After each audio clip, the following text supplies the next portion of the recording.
eso no tiene sentido, ¿no? Yo como consumidora, a mí no me hace sentido que algo que tenga 15 ingredientes que fueron todos creados en un laboratorio, de la manera más sintética que se pudo encontrar, es más sano que el chivito que criaron, el puerco que crió una pareja de señores campesinos para vender al que se le acercara.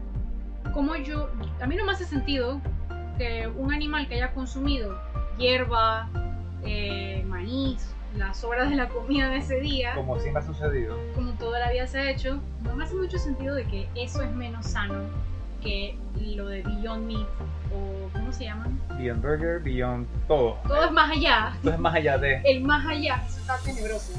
El más allá de la carne en verdad es tenebroso. A mí... Ok, hoy es día de podcast, otra vez. Sí, cambié la voz y todo. Estábamos fuera del micrófono, pero ahora estamos en el micrófono. Y bienvenida María Amaya al podcast del día de hoy. Gracias. Este es el episodio número 24, si no me equivoco. Y como saben, este podcast es de actividad física, pero hoy quería hablar con María, que es abogada, experta en cosas que yo no soy experto y que no aspiro a ser experto porque son muchas cosas. Es imposible ser experto en todo. Es imposible, así que yo recurro a la gente que sabe. Y hoy queremos hablar de seguridad alimentaria, de comida y de temas que de repente van por ahí y que tienen relación con la actividad física y con la salud, aunque de repente suenan muy técnicos. Así que bienvenida otra vez, María. Gracias, de nuevo. De nuevo. Pero sí, hay muchas veces que las personas, de hecho, cuando comenté que venía acá a hablar contigo de esto, me dicen, ¿pero qué tienen que ver las leyes con la nutrición? Y yo, un montón. La verdad es que si lo piensas así en general pareciera que no. Pero cuando empiezas a investigar un poquito, y lo que vamos a hablar hoy, espero que aclare que es importante saber en dónde se meten las leyes. Sí, y de hecho te confieso que históricamente, en el tiempo que tengo en este planeta, he sido como reacio a meterme en temas legales o a entenderlos, pero con el pasar del tiempo y con ponerme un poco más viejo, he comprendido de que cómo nos regulan los gobiernos, los mandatarios, tiene mucho que ver en cómo vivimos, qué cosas podemos y no podemos hacer. Y recientemente he estado viendo tendencias a nivel global de cómo se manipulan ciertas regulaciones por fines que no entiendo, que tú tal vez me puedas explicar, y cómo eso puede afectar mis decisiones alimenticias, mi estado de salud y de repente incluso la generación siguiente. O la capacidad que tengas para poder conseguir alimento y así sucesivamente. Sí, entonces como no hemos visto que es un problema actual, pero creo que se avecina si seguimos como vamos. No, yo creo que ya está aquí. Yo creo que ya es un problema que ya tenemos y hoy en día lo mencionamos todo el tiempo. Quizás la barrera del idioma, a pesar de que el español en verdad lo hablamos en toda América casi, hay una barrera del idioma, de no saber cómo se han manejado algunos de estos temas de seguridad alimentaria, que ese es el término correcto, que se utiliza legalmente hablando, para todo lo que tenga que ver con los procesos que involucran legalmente la alimentación en las personas, en la población. Sí, Entonces, y bueno, ahora que me hablas de seguridad alimentaria, me gustaría, yo como completo neófito del tema, que me digas qué es, de qué se trata, para qué nos sirve. Bueno, es un concepto que se maneja legalmente y específicamente significan las condiciones, las situaciones, todo tipo de circunstancias que permitan el acceso a las personas a los alimentos de manera segura, garantizada, que sean nutritivos, que sean la cantidad correcta. Y pues en ese mismo marco se toman leyes, se crean instituciones, se crean nuevas normativas para que te permitan tener el supuesto acceso de la manera segura y garantizada que en teoría el gobierno dice que te va a dar, ¿no? Así que suena muy bien en papel que me está... Bueno, tampoco es una mala idea, ¿no? Claro, alguien tiene que hacerse cargo y asegurarse de que la población reciba la cantidad suficiente de comida, con nutrientes suficientes y en la proporción adecuada, pero me pregunto quién toma esas decisiones. Sí, es que eso que acabas de decir, alguien se tiene que asegurar y yo creo que no deberíamos de cogerlo desde ese punto de vista, sino más bien alguien, nosotros mismos, cómo nosotros nos aseguramos de nosotros poder tener acceso a nuestra alimentación. Entonces, y esa es la manera de estar sanos al final y ese es el propósito de tu podcast, que Sí. es hablar cómo estar sano de una manera física y muchas de esas cosas empiezan con la nutrición. Empiezan y bueno, y terminan a veces. Terminan todo, claro. Entonces, bueno, muchos controles estatales siempre van a terminar matando la autonomía del productor, matando la autonomía del consumidor también, afectando la calidad de lo que comes, y eso lo podemos ver en muchos países. Tenemos cientos de miles de ejemplos. Creo que los más actuales que puedes ver hoy en día van a estar en Cuba, Venezuela, China, Estados Unidos, Nueva Zelanda, y eso es lo que quisiera comentarte pues, a través del día de hoy. Un poquito de historia de cómo afectan las leyes eso. Yo soy todo oídos, y ahora que hablas o mencionas países, ¿tendrán algo en común esos países que mencionaste? Aparte del constante control estatal que cada vez van ejerciendo más, y que es algo que tenemos nosotros la mala costumbre de hacer. Creemos que tenemos un problema, sabemos que lo causó una mala administración gubernamental y le pedimos que continúe administrando. Entonces, en el caso de la seguridad alimentaria, siempre vas a ver que el gobierno procura al menos 3 de estas cosas que te voy a mencionar. O sea, van a comenzar con las famosas estampas de comida. Luego vas a ver que hay leyes de seguridad alimentaria como crear ciertos cultivos sean de seguridad nacional, y entonces empiezan a proteger ese tipo de cultivos, desincentivando por completo al productor pequeño o al que desee iniciar. Estaba comentando muchos controles estatales. La gente piensa que el control estatal suele ser prohibir algo o permitir algo, pero también podemos tomarlo, por ejemplo, como las famosas estampillas de comida, o las libretas de comida. Si no sé si ustedes habrán escuchado, en Venezuela o en Cuba, para que tú vayas a acceder a comida, tienes que hacer largas filas, y en la fila tienes que tener una libretita con unos cuponcitos en donde pues vas a poder cambiar ese cupón por un pedazo de pan, por el pedazo de arroz que haya, de yuca que haya. Es muy limitado el acceso a la carne porque tenemos claro que la carne es un producto que cuesta producir y requiere mucho cuidado, mucho tiempo, y así que es raro que vayas a tener carne o productos lácteos de ningún tipo de animal, ni de cabra, ni de búfala, ni de vaca. O sea, es algo que realmente las personas ignoran. Pero ya sabemos cómo han funcionado esas famosas estampas. Ya sabemos que el aplicar legalmente, que es mi tema, lo que más o menos estamos tratando de explicar, legalmente aplicar por ley, valga la redundancia, por normativa, la implementación de que para pedir comida tienes que tener una libretita y que te la sellen o que te arranquen el cupón, pues ya sabemos en qué causa eso. Tienes personas con hambre todo el tiempo, la calidad de comida es muy paupérrima, luego tienes también la escasez porque vas a hacer tu fila, pero cuando llegas allá adelante tú tienes el cupón pero ya se acabó la comida. Y así mismo vas a ver en Venezuela lo mismo, así vas a ver lo mismo en Corea del Norte, lo mismo. Todos los lugares donde se controlen los medios de producción, que es lo que se le dice, lo que el gobierno va a decir, ¿no? Vamos a controlar los medios de producción para poder garantizar que se reparta disque a todos por igual. Entonces, luego de eso sí te puedo comentar también que otro tipo de control estatal, ¿sí? Otro tipo de control estatal sería, por ejemplo, los controles de precios, que hoy en día en Panamá se aplicaron, nosotros vivimos en Panamá, se aplicaron con el gobierno de Varela en el 2014. Bueno, desde el 2014 comenzaron a aplicarse porque supuestamente era para tener acceso a comida más económica. Entonces, ¿qué hicieron? Congelan los precios, manipulando por completo el mercado por ley. Entonces, esas cosas las haces por medio de una ley, por medio de un decreto. O sea, no es que lo haces mágicamente, le dices al productor cuánto tiene y cuánto no tiene que vender su producto. Ahora, ¿qué sucede con eso? Tú me estás controlando a mí en cuánto yo te lo estoy vendiendo a ti. Pero ¿quién te controla a ti la mano de obra que tienes que pagar?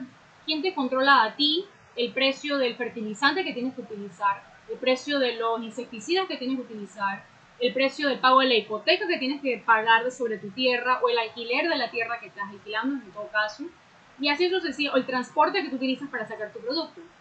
En el caso de Panamá, para hablar en números redondos, cuando se comenzó a implementar esto, hubo una enorme baja en la producción de papa en Panamá, por ejemplo, y de otras hortalizas también.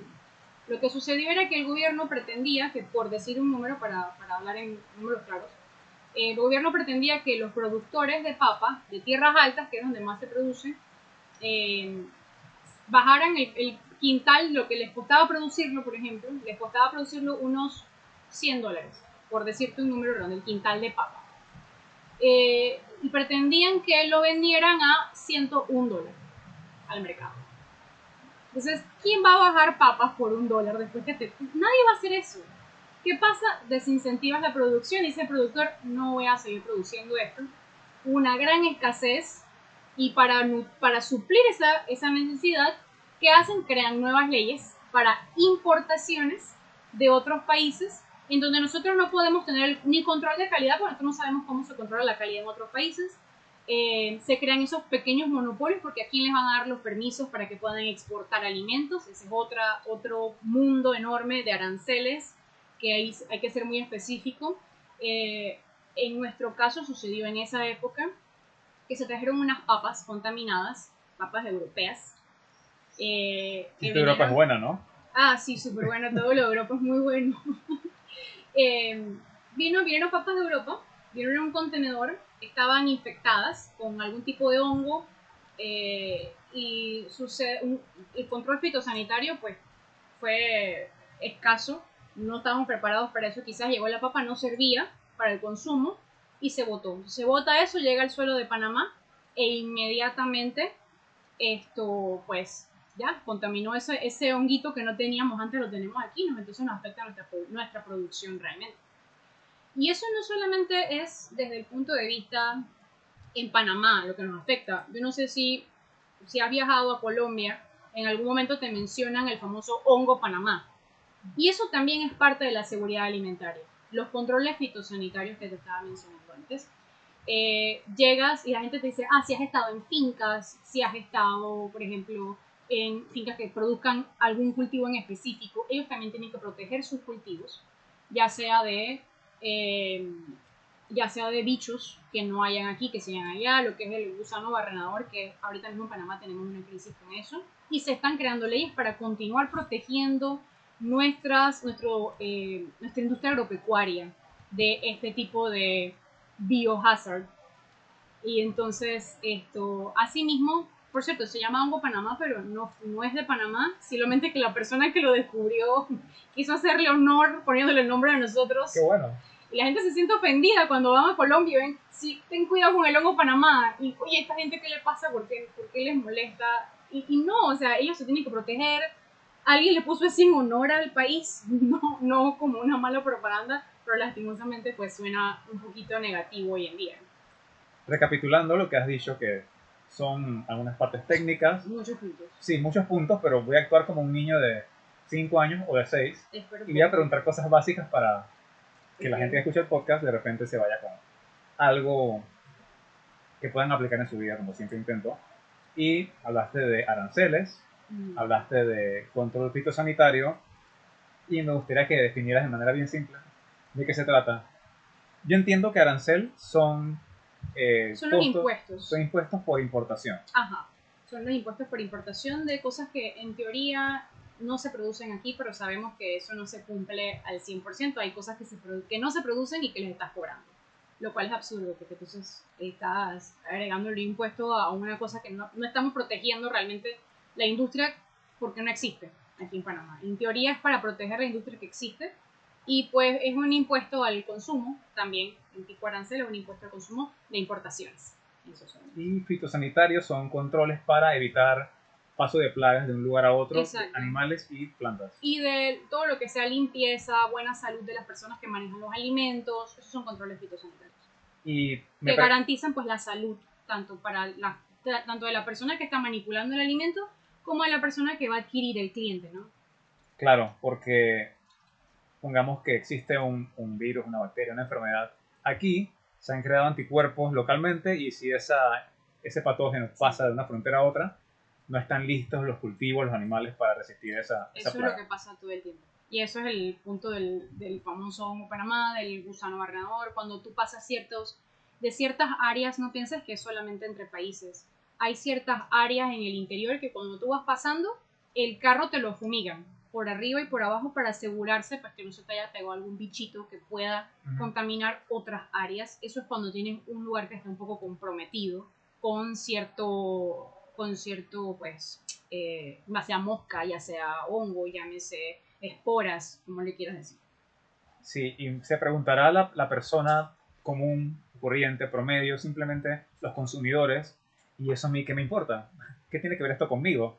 Pero yo podría pensar que todas estas irregularidades al final impactan qué comida voy a encontrar en el supermercado, en el mercado, cuánto me va a costar, qué nutrición voy a tener yo, qué capacidad de tener una ingesta correcta y, no sé, evitar enfermedades por O cantidad. simplemente si hay o no hay en el supermercado.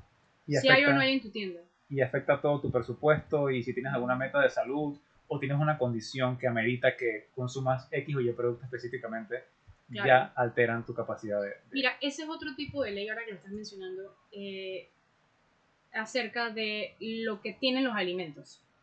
Eso me parece que no, eso es otro control también que tenemos sobre los alimentos y es en que, por ejemplo, las cosas tienen que tener atrás la tabla de lo que contienen.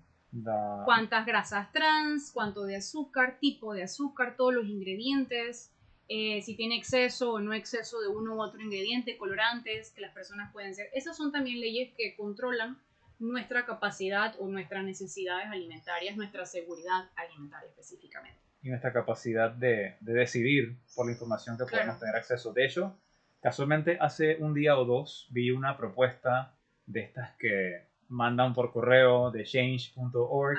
No sé qué tan cierto es. No cambian nada, pero hay tanto. Y la propuesta decía que se quería cambiar la regulación de alguna manera, tú puedes saber más esto que yo, de que los productos altos en sal, altos en azúcar y altos en otros ingredientes especificaran afuera. Sí, bueno, eso no solamente se hace en Panamá, ¿te refieres aquí de Panamá? Sí, pero es localmente. Yo he visto, por ejemplo, en México, los cereales, que tú eres fanático de los cereales, los cereales, es una broma, sorry. Los cereales, broma interna, sí. Sí. Los que son para niños, los que son de colores, azucarados, dicen no pueden tener animales ni figuras de caricaturas enfrente.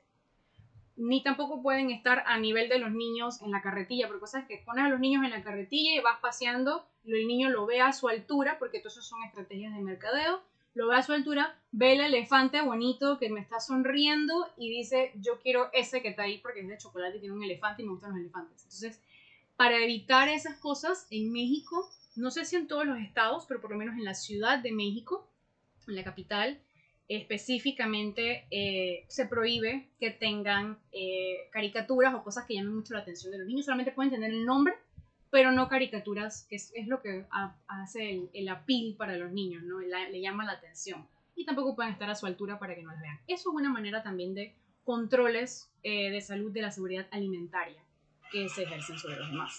Interesante, y me parece que esa forma de controlar es un poco invasiva. No sé cómo lo ves tú dentro de tu especialidad, que son las leyes, si eso es algo que no sé si es ético, no sé si es válido, porque parece que el fin de esa regulación es algo noble, que es tratar de que los niños no sean atraídos a algo por elementos que ellos no pueden discernir. Que no manipulan.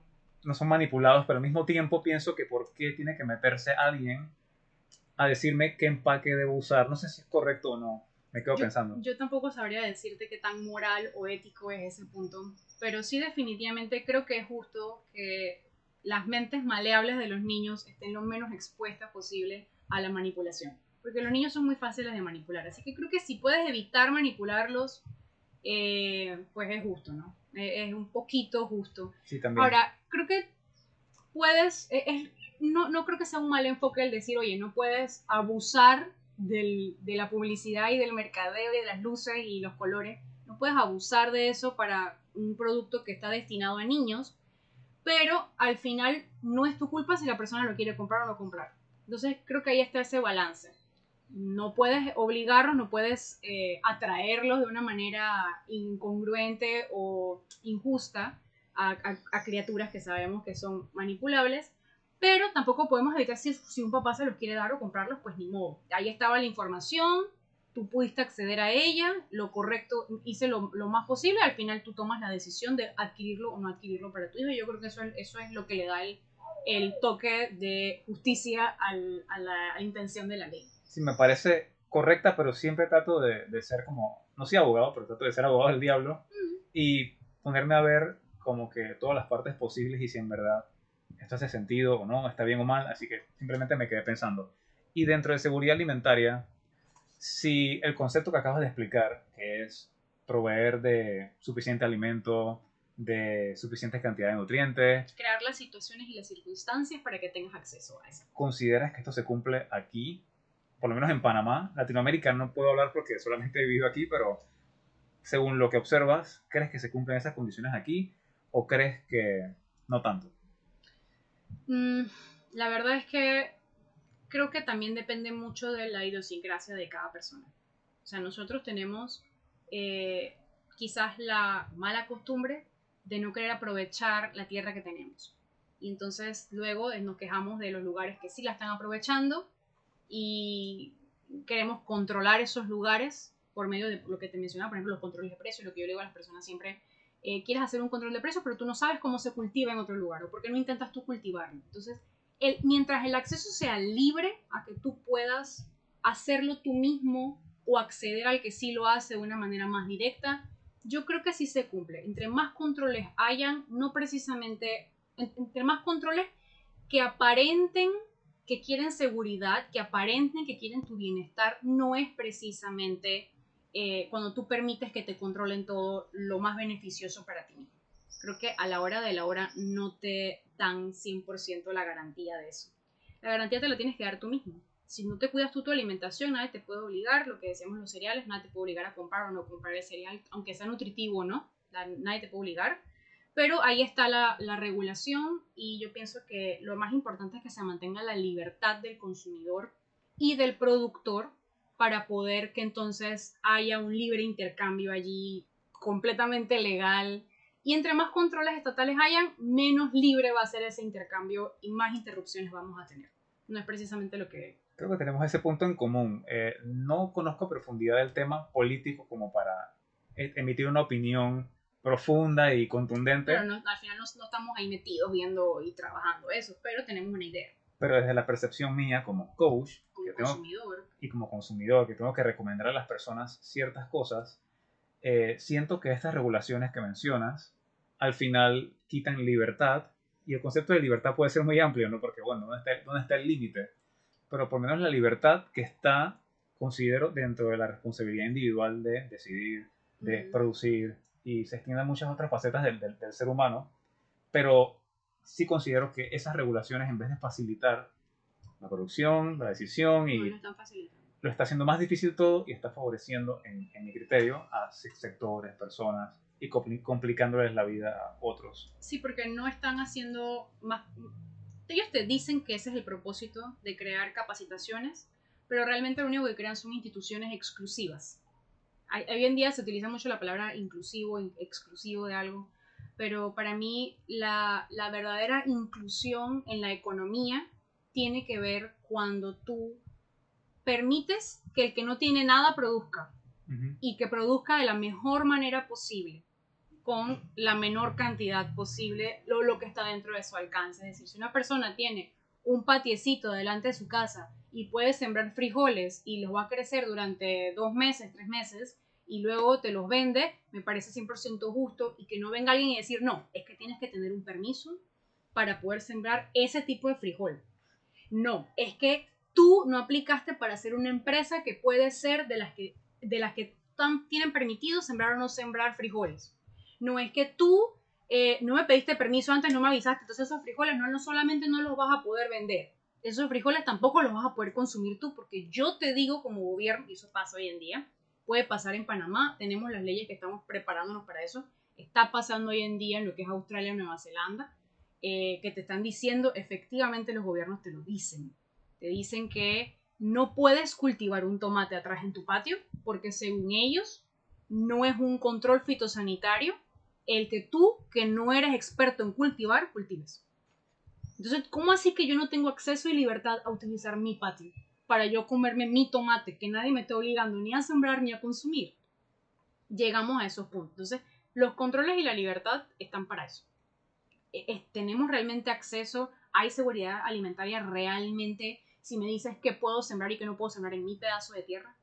Y la verdad es que no. Y todos estamos claros que un productor pequeño de lo que sea, ya vamos a ver el ejemplo de los tomates. El tomate que yo cultivo en mi casa, que yo sobé la plantita, que le canté todos los días, le puse música clásica, le hablé bonito, le contaba mis chismes. O sea, esa plantita es mejor que la que está en cientos de hectáreas en una finca. No estoy diciendo que eso sea malo, pero el propósito de la industria no es precisamente la calidad, sino más bien la optimización, que no es malo.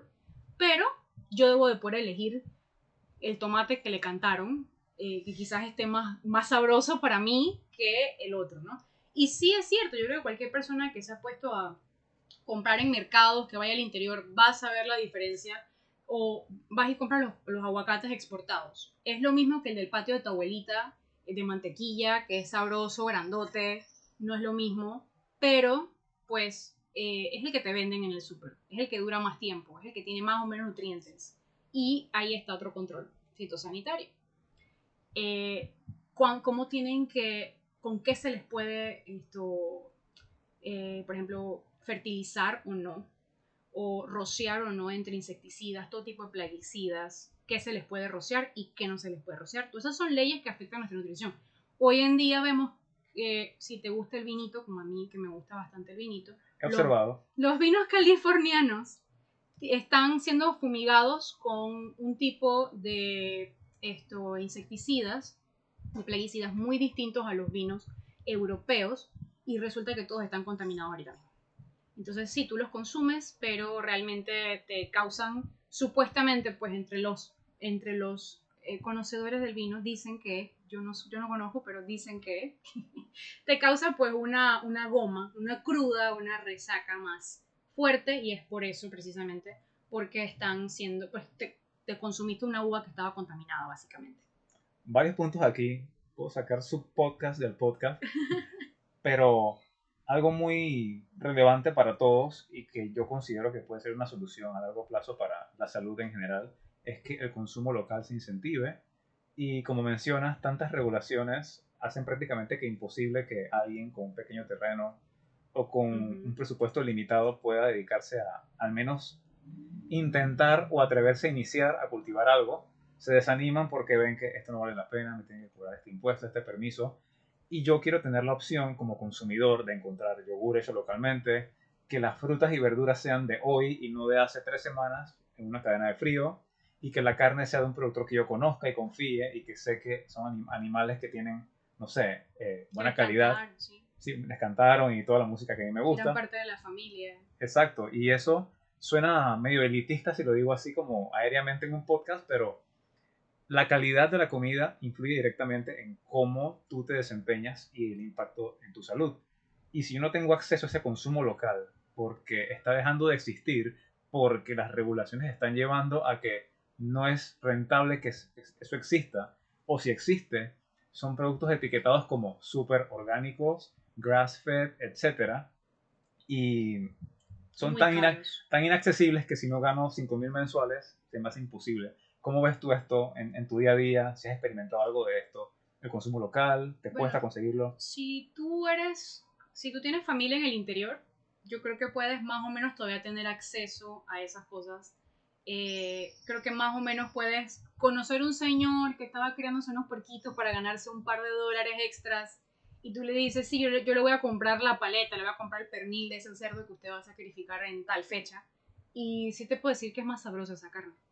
Pero al punto que vamos, esta persona, por mucho que haya cuidado que su animal no se le haya enfermado, por mucho que haya cuidado que su animal se haya sido bien alimentado y no con estos piensos que son cosas de producción que a veces tienen restos de los restos, que no son precisamente un animal que va a crecer sano. Un alimento de calidad inferior al pasto natural o a su dieta natural. A los bichitos, a la fruta que pueda consumir. Entonces, sí, definitivamente que sí te afecta, porque luego, es más, nada más en cosas de gusto. Tú llegas y ya tú probaste la que estaba buena, y una vez que pruebas la otra que no está tan buena, y tú dices, ¿cómo vuelvo a esta porquería? No puedo volver a esto. Tienes que entonces andar en la búsqueda constante de una persona que le haya cantado al animal y a la plantita para podértela cultivar. Y se siente, al menos en mi caso, sí, que cada vez que consigo, aparte del sabor, que obviamente es la diferencia en la textura y el sabor y el impacto en la salud no lo puedes comprobar, pero sabes como que esto está intervenido, esto no. Muy probablemente esto que está tan intervenido sea mejor para mí. Hay una muchacha, se me escapa el nombre de ella, te lo voy a buscar para mencionártelo, para que lo puedas apuntar por aquí.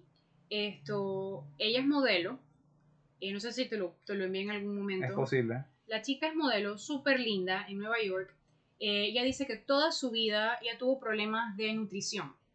Y entonces, y dentro de todos sus problemas de nutrición, entre bulimia, todas las cosas que ella puede tener de desórdenes alimenticios, y que ya los ha logrado superar, o está en eso superándolas, que bueno, porque es una muchacha toda como agradable, así que me alegro que esté mejorando su salud.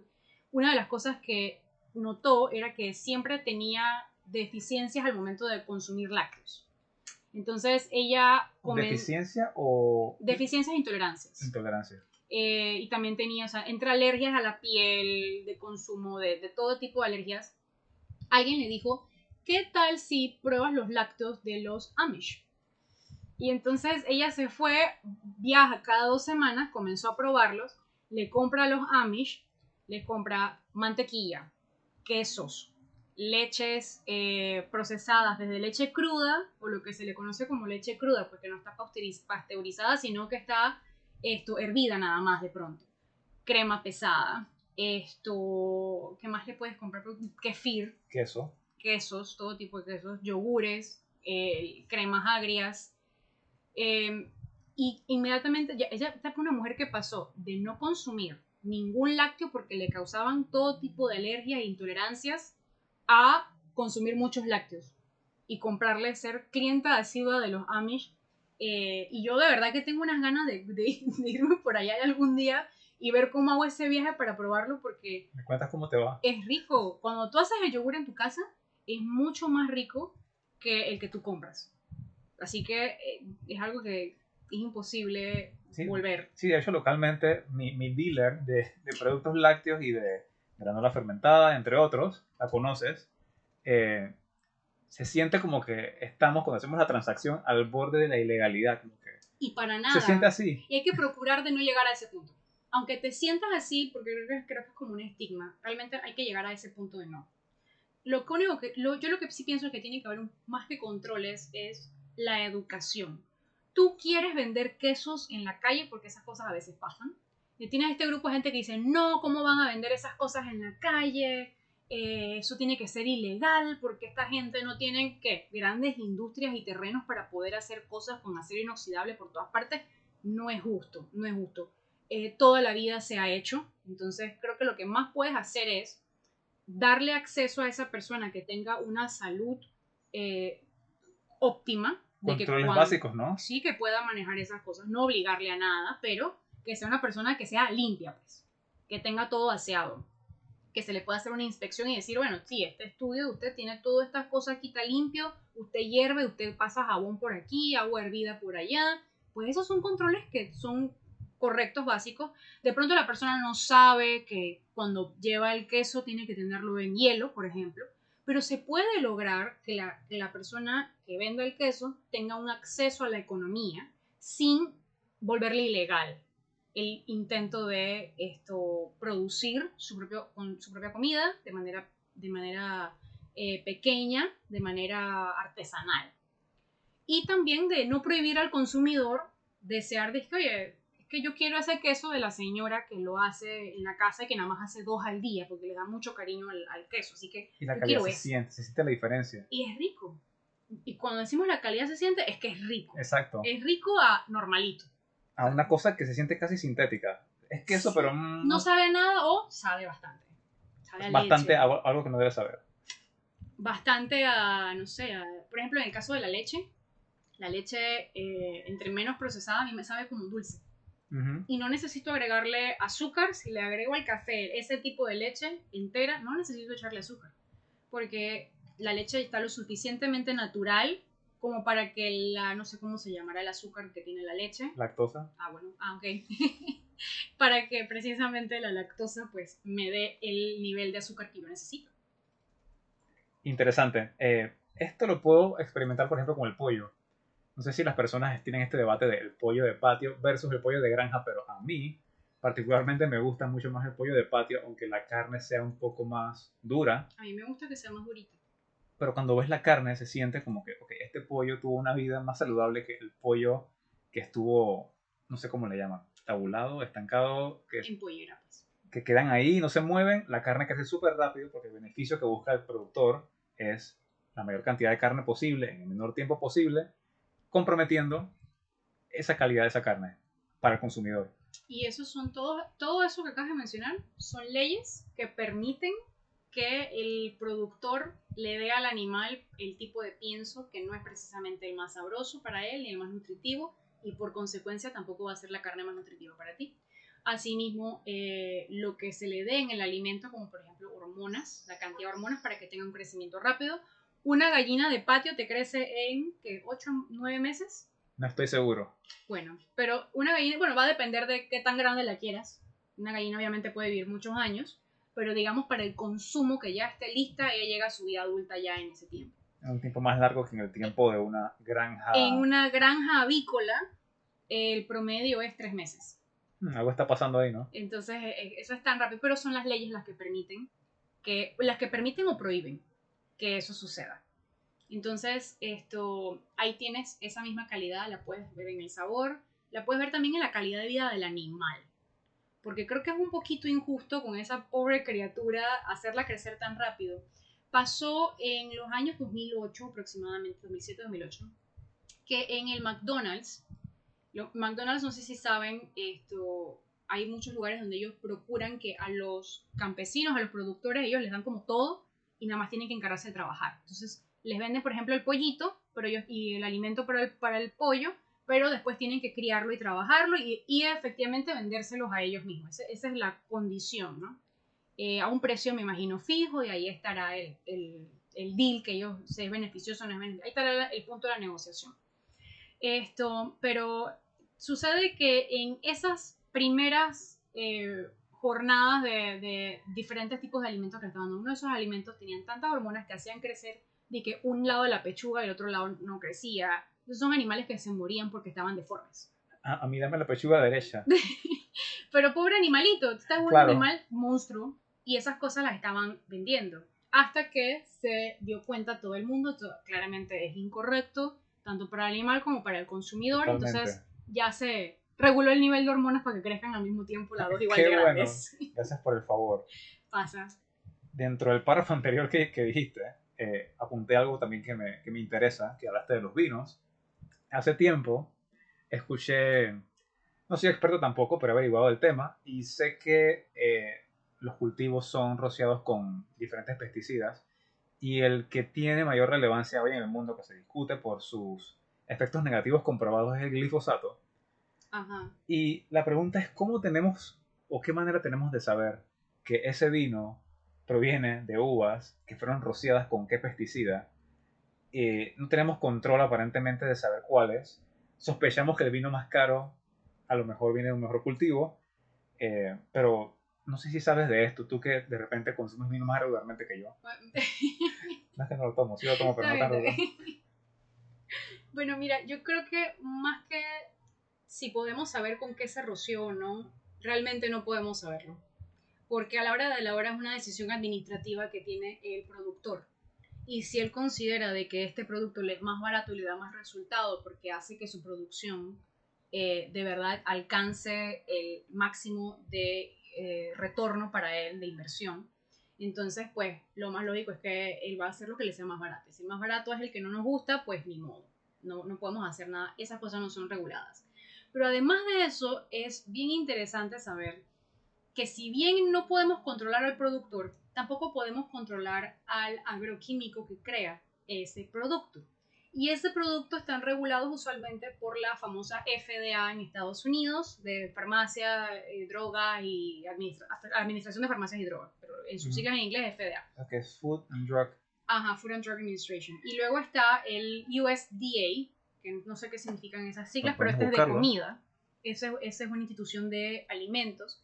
Todos esos lugares son los que permiten, es decir, las regulaciones, las normativas, todo lo que es lo que logra el Departamento de Agricultura de Estados Unidos. Ese es el USDA. esto son los que permiten que se rocíe o no se rocíe, que se venda o que no se venda un producto. Y la verdad es que yo siempre cuando las cosas tienen ese sellito de que "Ay, fue aprobado por la FDA, fue aprobado por la USDA", eso no significa realmente nada, solamente significa que las personas que vendieron este producto cumplieron con la serie de papeleos que se requería para vender ese producto, no precisamente que es algo sano. Exacto, no garantiza de que Ni esto calidad. me va a hacer bien. Posiblemente dentro de 15 años te digan, oh, este pesticida, saben, era cancerígeno, sorry. Así, Y ha pasado. No, sí. no es que puede ser que no, es que ha pasado. Y no una vez, ni dos veces, ni tres veces. Pasa cada 5 años. Te dicen, ay, esto, sí, esta cosa daba cáncer. Se me olvidó decirte. No tuve suficiente tiempo para estudiarlo. Sorry. Y eventos como este hacen a alguien medio geek de la comida como yo. ¿Sabes qué? Voy a comprarle a fulana que hace yogur aquí porque sé que ya no va a rociar a sus cultivos o Su va a hacer leche su ella yogur. la va a buscar una leche de una vaca querida. Y al final parece que me estoy saltando regulaciones y estoy, entre comillas, al borde de la ilegalidad, pero yo siento y estoy Vamos a 99.8% vamos a seguro. decir en un área gris. No vamos a decir ilegalidad. Ok, tú me asesoras aquí porque Vamos a... antes que me censuren el podcast, pero yo conectando los puntos, sin ser experto totalmente en todo esto, no soy experto en yogur, no soy experto en leche, pero viendo que eventos como el que acabamos de mencionar, de que cierto pesticida fue usado, aprobado y certificado y sellado, y al fin, Esta gente tiene mucho dinero también, ¿no? Y controlan a las personas que hacen las leyes. Eso no nos vamos a llamar engaño. Eso pasa todo el tiempo.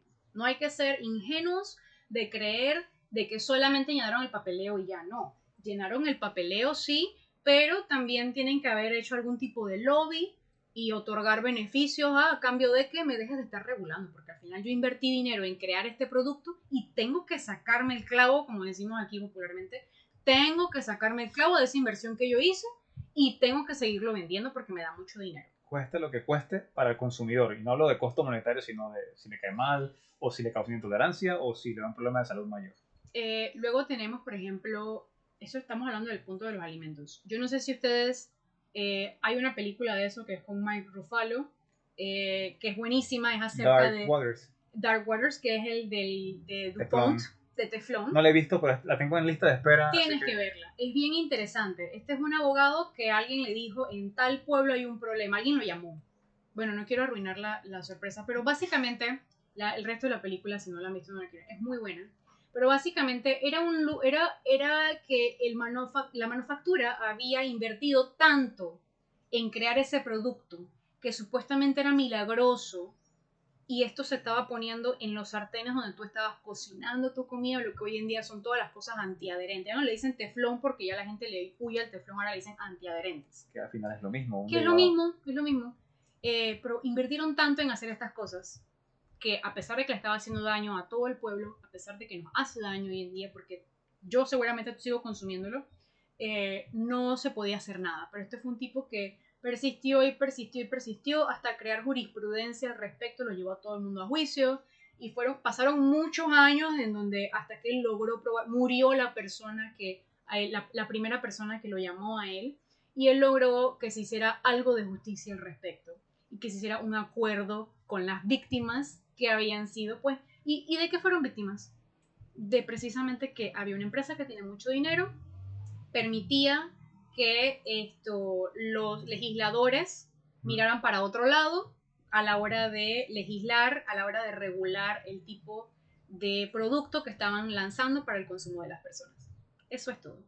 Me parece curioso que hace como 35 segundos, un poco más, dijiste que no ibas a spoilear la película, pero lo acabas de hacer. Bueno, pero es que ya sabemos que es de eso, pero la película está muy buena, así que igual tienes que ver. Igual hay que verla, pero sí, este es uno de los casos que levanta sospechas a mí, así que yo como consumidor opto por, ¿sabes qué? Voy a buscar alternativas de cosas que no estén tan intervenidas, no me importa si está aprobado por X institución porque siento que me han engañado y probablemente personas que escuchan el podcast se sienten en la misma situación. Pues sí, y bueno, yo siempre digo, no puedes pecar de inocente, no puedes pecar de ingenuo, no puedes andar por ahí por la vida pensando que todo el mundo va a hacer todo para agradarte a ti o para asegurarse que tú vayas a estar bien. No, eso te tienes que asegurar tú mismo de estar bien. Entonces, ¿cómo me aseguro yo mismo de estar bien si no cuando voy a donde mi amigo productor y veo en su finca que él trata bien a sus animales y que por lo tanto esa carne va a ser la buena para mi consumo también. Esa es la mejor manera. Por eso, como decías antes, de consumir local, de tener la libertad de ir donde mi productor local y que no me lo prohíban, o que no me prohíban a mí tener en mi patio. De pronto puedo tener un par de puerquitos en mi patio, no necesitan tanto espacio y yo los voy a alimentar y yo los voy a cuidar. Y hoy en día está pasando eso. Entonces, mira cómo pasamos todos los puntos. Hemos pasado por food stamps, por las libretas de comida que causan escasez, son regulaciones.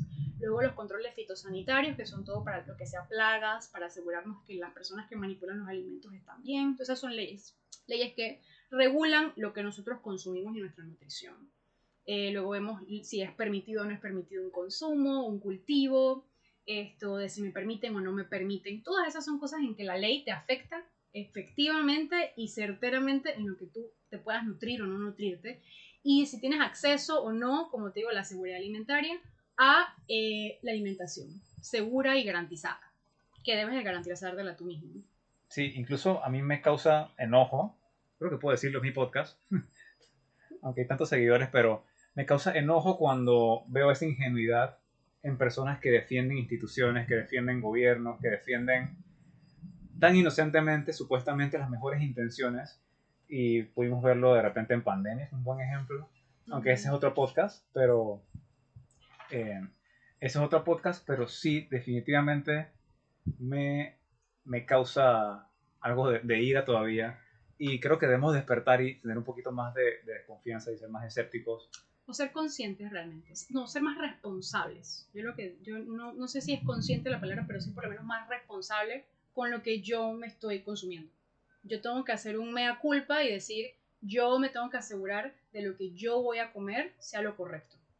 Y entonces, bueno, hasta ahí. Esos son ejemplos de regulaciones que hemos tenido en Panamá. La última que te puedo decir, en Panamá hemos tenido leyes tanto de controles de precios, que ya sabemos lo que ha pasado, es un fiasco, tenemos escasez, los productores se dejó de producir muchos miles de hectáreas durante ese tiempo. Es decir, no tenemos ninguna seguridad alimentaria porque si no podemos asegurar nuestra propia comida como país. Dependemos entonces de otros. Exactamente, dependemos de otros y no sabemos los otros lo que nos vayan a vender. Las sobras probablemente. Sí, lo más seguro es eso, porque ellos se van a asegurar de ellos estar bien, no es problema de ellos nuestra población, así que tú te tienes que asegurar tú, tienes que ser más responsable con lo que vayas a consumir. En Panamá actualmente, en el 2022, en la ley 855 del 16 de agosto del 2022, la puedes buscar, es la ley que ya se pasó, ya está en Gaceta Oficial, ya es ley de la República, fue sancionada, es decir, el presidente la firmó y la selló y todo su gabinete, todos sus ministros también la sellaron. Y la ley es la ley de política agroalimentaria de Panamá y por sus siglas se llama PADE, PADE, que es para los próximos 25 años crear protecciones en el sector agropecuario que supuestamente garanticen la seguridad alimentaria. Entonces hay varios puntitos de ahí que son bien interesantes. Son más o menos como unas 60 páginas de la ley, no es tan largo como puede ser. Pareciera ser bien intencionada, como estamos mencionando. Pareciera que, ay, me quieres cuidar mi comida, quieres asegurarme que todo el mundo tenga comida, porque hablan, por ejemplo, de áreas rurales, áreas indígenas, hablan de asegurarse que todas esas áreas tengan acceso, que los productores familiares tengan acceso, los productores de agroindustria tengan mejores subsidios. Pero hay otros puntitos ahí que son bien interesantes. No sé si... Sí, adelante. Me da curiosidad saber de qué trata esa ley, porque no la conocía. En Panamá no había una ley de eso. Y entonces este gobierno la pasó. Ahorita la propusieron, la pasaron. De hecho, las Naciones Unidas es la que está promoviendo este tipo de leyes, específicamente de supuesta seguridad alimentaria. Pero dentro de todo, vaya, la mitad de las leyes, la mitad de esta ley o de cualquiera de este tipo de ley que crea nuevos conceptos normativos, es decir, en las leyes hay cosas que la gente siempre dice, no, esto tiene que ser ilegal, no, es que no existe ese concepto. El concepto tiene que estar tipificado, es decir, tiene que estar descrito, tiene que haber un nombre y una definición para poder que una cosa exista en la ley. De lo contrario, pues, existe en el mundo civil, en el mundo nosotros del diario, no precisamente existe en la ley. No está estipulado. no se conocen el lenguaje legal. No se conocen, eso es lo que significaría tipificado. No se conocen el lenguaje legal y por lo tanto legalmente no existe o sí existe. Así que no se puede regular. Entonces, cuando tú dices, te dejan el borde de la ilegalidad, te digo, un área gris. No está tipificado, no está regulado. Aprendí algo, ¿no? Pero no es precisamente algo malo, al contrario, eso es bastante positivo en muchas situaciones y pues no es que tienes que regular cada aspecto de la vida, eso es ridículo. Eso es absurdo, y mucho menos de mi comida tampoco, ¿no? Que es lo que estamos hablando hoy en día. De, por ejemplo, si yo soy de consumir todo tipo de producto al que no, mientras no sea alérgica y huela bien y sepa bien, yo lo voy a consumir. Pero hay personas, por ejemplo, yo sé que tú no eres partidario de esto, yo tampoco, el veganismo, pero ellos tienen que poder ser libres de quererlo hacer o no hacer. Y de tener acceso precisamente a que el cultivo que ellos decidan consumir sea realmente el mejor cultivo. Sea realmente algo que no tenga campos y campos de soya. Y porque para poder producir un bloquecito de tofu, de verdad que necesitas bastante soya, mucho campo para poder que exista. Entonces, estas personas también merecen saber que las regulaciones que ellos causan, que ellos piden que se hagan, esto afectan o no afectan la agricultura, afectan o no afectan el medio ambiente, qué tanto tienen que tener ¿cómo se llama? De pesticidas, todo tipo de fertilizantes también, todas esas cosas involucran. Así que me parece que hay que tener la libertad de ser responsables nosotros mismos, que es lo que estábamos hablando. En el caso de la ley, hay dos puntos que a mí me llamaron muchísimo la atención. Esta ley de Panamá habla mucho de definiciones. Entonces, aquí se tipifica, este será como el marco legal para que a partir de esta ley se vayan a crear distintos decretos e incluir en el código agrario, porque si hay un código agropecuario, la gente no lo sabe, hay un código de familia, un código penal, e incluso hay abogados que no saben que existe un código agropecuario. Entonces, parte de las definiciones que esto agrega, yo te las anoté porque me parecían bien interesantes mencionarlas ahorita. En las primeras páginas hacen mención a la justa distribución de tierras, que eso pues es, ya sabemos, repartir tierras. ¿Qué significa eso? ¿Que me van a quitar algo, tal vez? Sí, es exactamente eso. Significa que el gobierno central va a decidir cómo se reparten las tierras.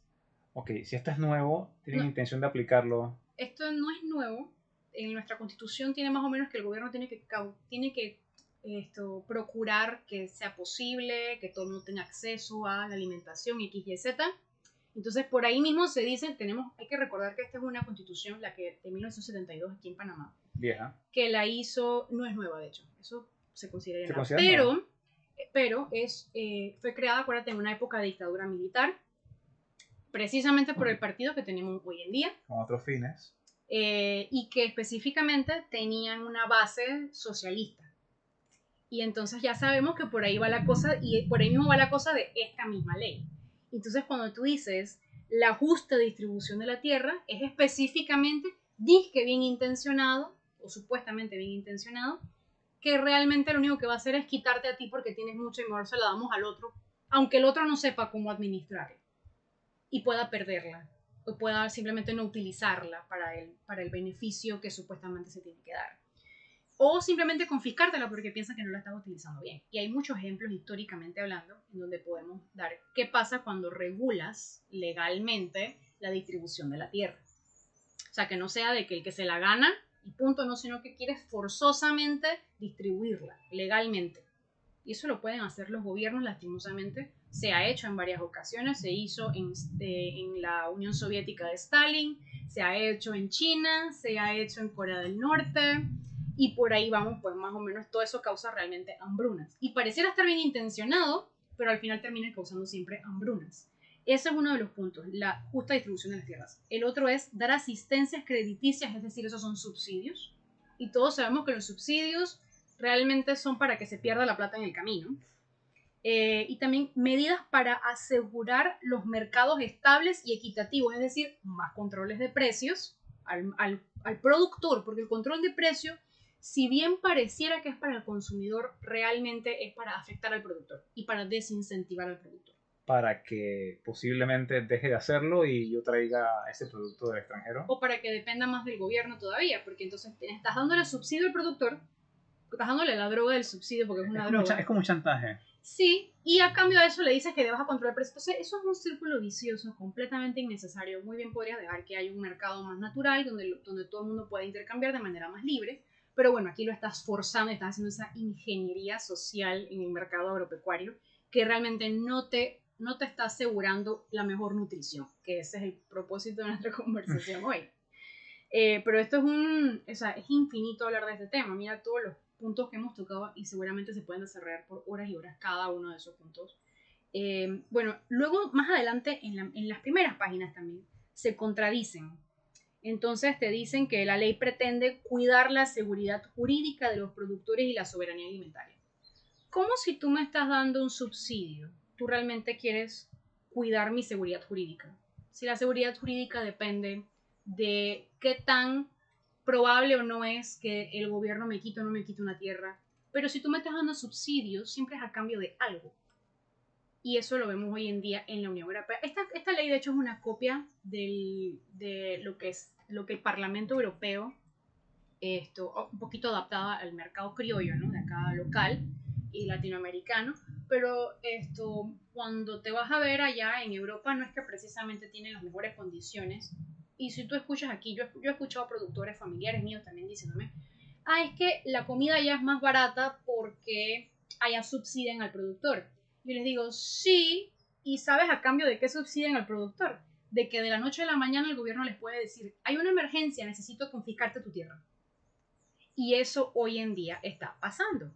Hay una emergencia. Hoy en día el cambio climático dice que no puedes seguir produciendo y yo te lo estoy diciendo que no tienes que producir de mañana a pasado. Entonces tienes que cerrar tu finca, tienes que cerrar tus cultivos o yo te la cierro. O cierra o te la cierro. Entonces, a cambio de que me dieron ese dinero del subsidio para que cultivara supuestamente barato y para que la gente supuestamente tuviera acceso a las cosas, si al final me lo puedes quitar cuando te da la gana. ¿Tú quieres vender tu alma de esa manera? Yo creo que nadie que tenga generaciones de tener. Aquí hay muchas fincas, la mayoría en Panamá o en casi todo el mundo, yo creo que son de generaciones. La gente se dedica a continuar y continuar las fincas familiares y a mí me parece eso hermoso y de las cosas más nobles que podríamos optar por hacer, ¿no? Hay dos conceptos más, no sé si quieres hacer, ¿tienes alguna duda? Sí, yo quiero preguntarte de manera bien básica, ¿qué es seguridad jurídica?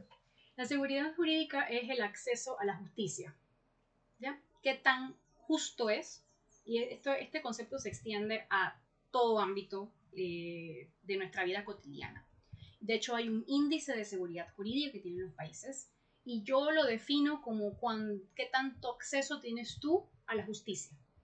Justicia de que si a mí y qué tanta separación de poderes hay también, por ejemplo, porque a la gente se le olvida, la gente dice gobierno, gobierno, Estado, Estado, y en realidad hay 3 órganos del Estado. Por lo menos aquí.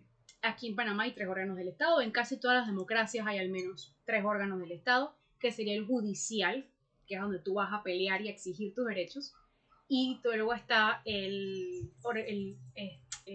órgano ejecutivo, que es donde está el presidente, y el legislativo. Todos deben de estar a veces uno en contra del otro, uno se controla al otro en un país ideal. Sabemos que a veces son muy amigos los unos de otros, pero la seguridad jurídica es cuando se mantiene ese balance y tienes el acceso a la justicia en caso de que se te falten a tus derechos. Eso es. Entonces, o cuando te dicen no hay seguridad jurídica, es que pasado mañana viene el gobierno, te expropia tus tierras y ¿cuál es la seguridad que tú tienes de ir y pelear en el sistema judicial y decir, oye, esto me lo quitaron y no me dieron nada a cambio, no me avisaron, simplemente llegaron un día y me lo quitaron todo? ¿De qué tanta seguridad tienes tú de poder ir y recurrir al recurso legal, a la última trinchera de la justicia, que es los juzgados, y pedir que se te cumpla tu derecho a tu propiedad privada, por ejemplo, sería en este caso? Y prácticamente están renunciando a esa autoridad sobre sus propiedades. Están firmando un acuerdo de cuando quieras puedes hacer lo que te dé la gana, siempre y cuando me des el subsidio. Y bueno, estamos bien por ahora, pero... Yo creo que los europeos pecaron de inocentes. Es raro porque ellos están acostumbrados a guerras. Todas las guerras han sido en Europa. Nosotros aquí en América Latina hemos tenido mucha suerte y no tenemos... Si hemos tenido momentos que no son precisamente pacíficos, ellos sí han tenido las guerras de verdad. Ya siempre. Históricamente los problemáticos son ellos. Me parece que pecaron de inocentes y se dejaron meter gato por liebre, iguana por burriguero, con el otro...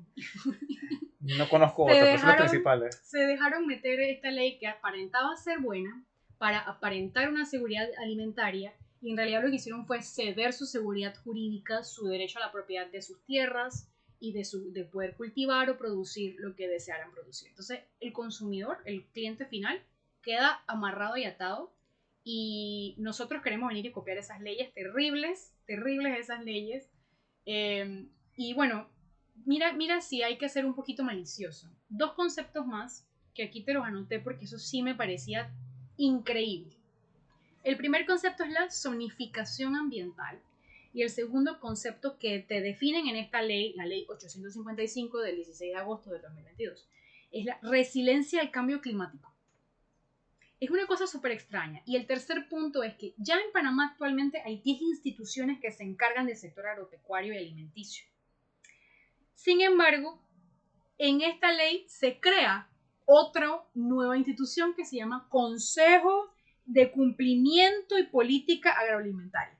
O sea, estás agregando otra institución más. ¿Eso qué quiere decir? Más regulaciones, más controles, más cosas, más maneras en las que el Estado puede ser coercitivo. La coerción del Estado es la capacidad del gobierno de hacer fuerza, de todas maneras obligarte a hacer o no hacer una situación. Entonces, estas son solamente más cosas para obligarte a ti a cómo debes de consumir o cultivar. Entonces, el primer punto de la zonificación ambiental, la ley, no sé si te lo leo textualmente y después lo analizamos. Como sea más sencillo para poder discutir. Yo creo que así es mejor. Según ellos, la zonificación ambiental es el proceso orientado de facilitar la planificación del sector agropecuario para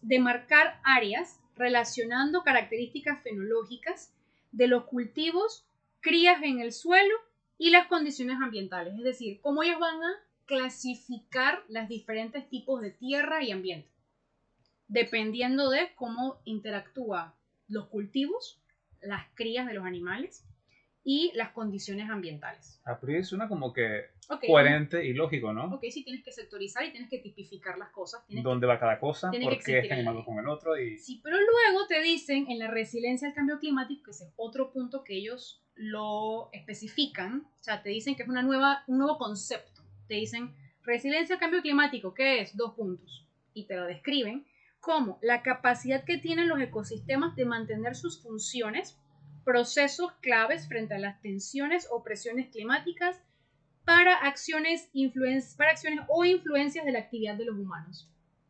Es decir, cómo interactúas tú con las zonificaciones que hablamos anteriormente.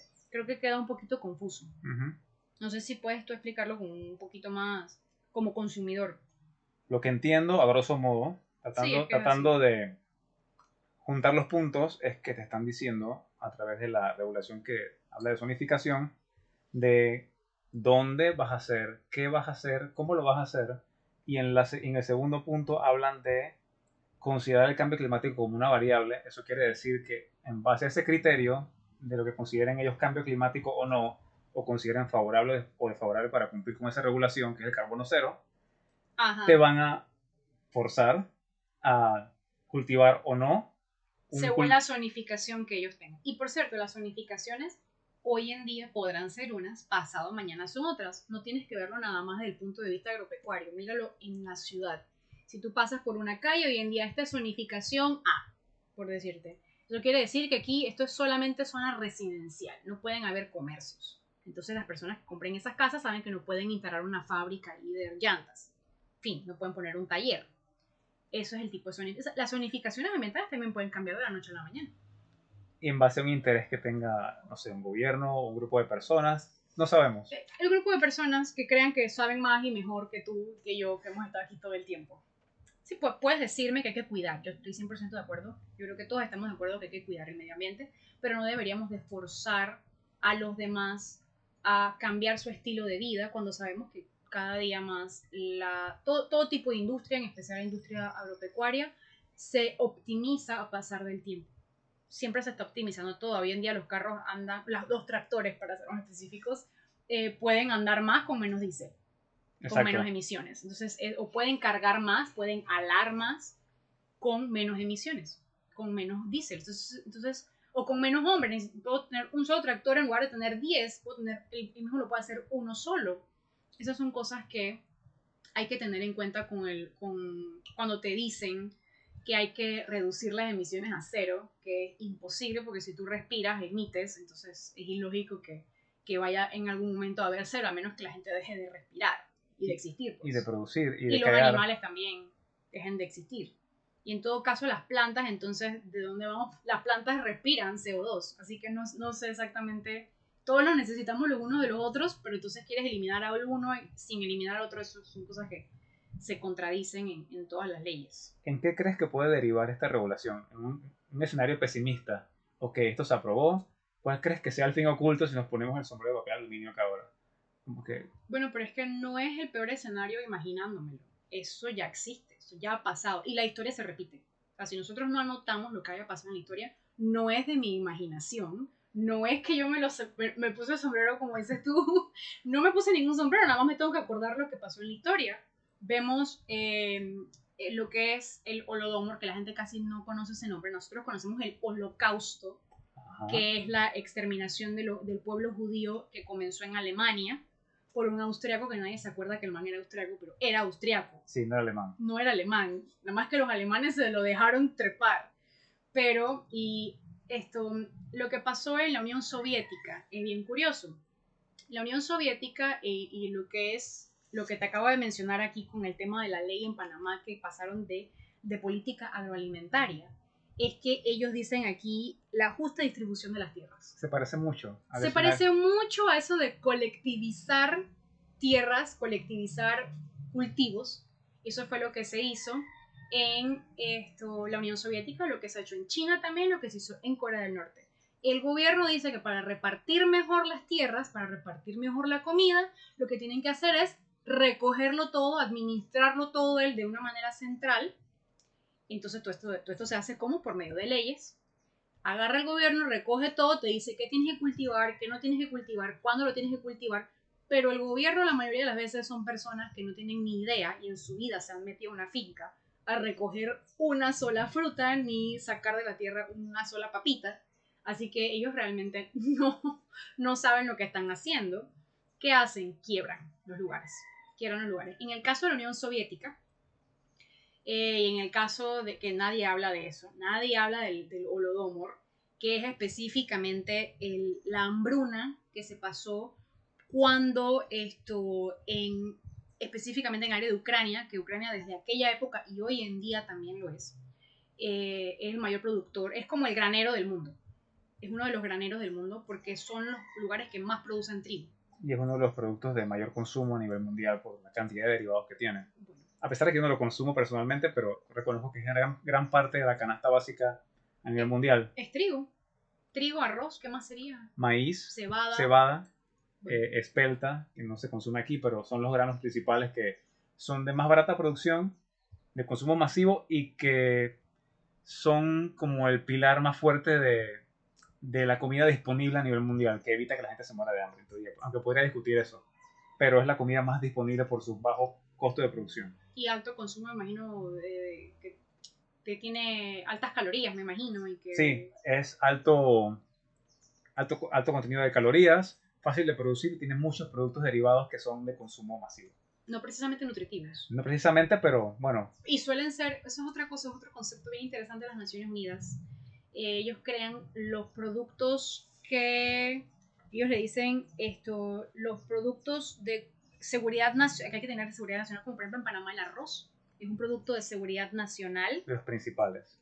Sí, pero entonces se crea una ley para pues regularlas, para específicamente, ¿cómo se dice? Para asegurarnos que ese cultivo en específico siempre esté bien. Hay leyes en Panamá. Y hoy ya sabemos lo que pasa con el arroz. El arroz una vez que se hizo. Tienes un grupo de personas que específicamente... ¿Se puede poner pausa? Bueno, efectivamente con el arroz es que el grupo de personas que decidió el gobierno específicamente en el órgano legislativo pasaron una ley para cuidar el cultivo del arroz como un producto de seguridad nacional. Entonces, ¿quién lo propuso? Una legisladora que qué casualidad que también es famosa porque su familia es una de las grandes productores de arroz, entre otras cosas. Ahora, yo no veo nada de malo que ella tenga ese punto de vista y que quiera proponer algo en lo que ella conoce, me parece bien, de hecho, hasta allí.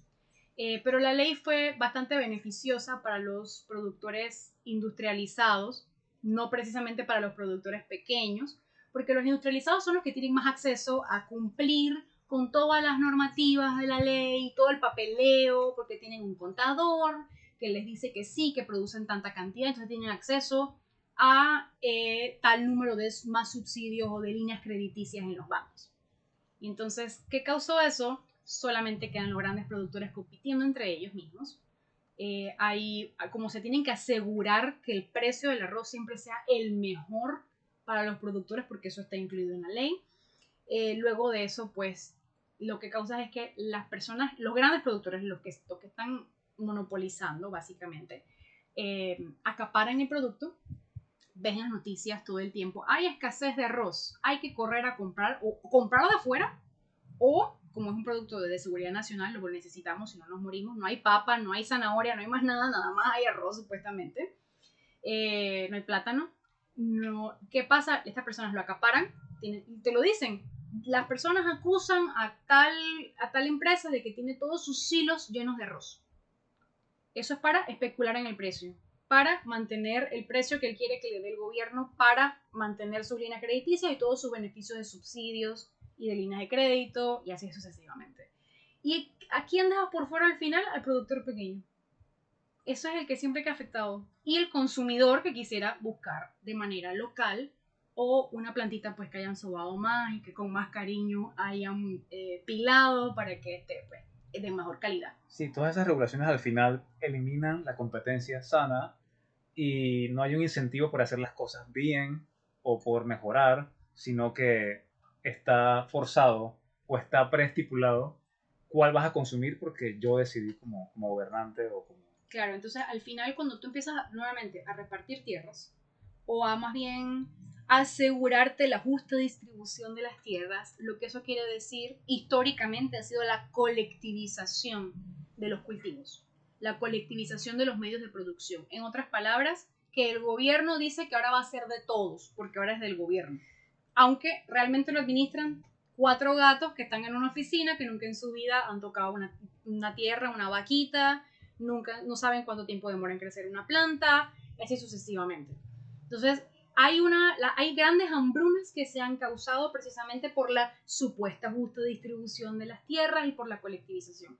Está la gran hambruna china, de la cual no hay registro porque, bueno, ya sabemos cómo controla la información los chinos. El gobierno chino controla mucho la información de lo que sale y lo que no sale de su país. Entonces nadie sabe muchas cosas de lo que pasa en la gran hambruna china, pero sí sabemos que en los años 70, de las primeras olas de las últimas comunidades, la comunidad moderna china que nosotros recibimos aquí en Panamá, por ejemplo, vienen de esas consecuencias de hambruna a raíz de la colectivización de los medios de producción, específicamente agropecuarios. Entonces, asimismo, el que no mencionan tampoco mucho es el famoso holocausto ucraniano, que se llama el Holodomor, que es la gran hambruna ucraniana. ¿Qué hizo Stalin? Dijo, mira, vamos a hacer, como ustedes son el granero de la Unión Soviética, lo que eran las áreas de Ucrania, ustedes van a seguir produciendo, yo voy a buscar toda tu producción, yo la voy a repartir para asegurarme que todo el mundo tenga por igual. Entonces, ¿qué pasa? Se queda todo en las grandes metrópolis. Todo se queda en las grandes metrópolis porque es lo único lógico, porque hay más personas que consumen en las metrópolis. Entonces, el que lo estaba produciendo, que era el campesino, no estaba recibiendo o estaba recibiendo nada, o las sobras o la porquería, pues esa es la realidad. ¿Qué comenzó a pasar? El mismo productor dijo, ¿sabes qué? No vamos a seguir produciendo esa misma cantidad. No hay incentivos para que yo siga produciendo y esforzándome porque ni siquiera tengo para yo comer. Entonces voy a producirte menos. También porque yo, pues si tengo hambre, no tengo tanta fuerza para seguir trabajando en el campo, que es un trabajo muy pesado. Entonces, esa misma ley, pues que los hizo que se desincentivara, a pesar de que era supuestamente para proteger que todos tuvieran por igual, la ley desincentivó al productor, causó más escasez, y entonces en lugar de echar para atrás la Unión Soviética, Stalin, en lugar de decir, oye, me equivoqué, lo siento, este no es el camino correcto, lo que hizo fue doblar la apuesta y creó lo que se llama la ley de la espiga.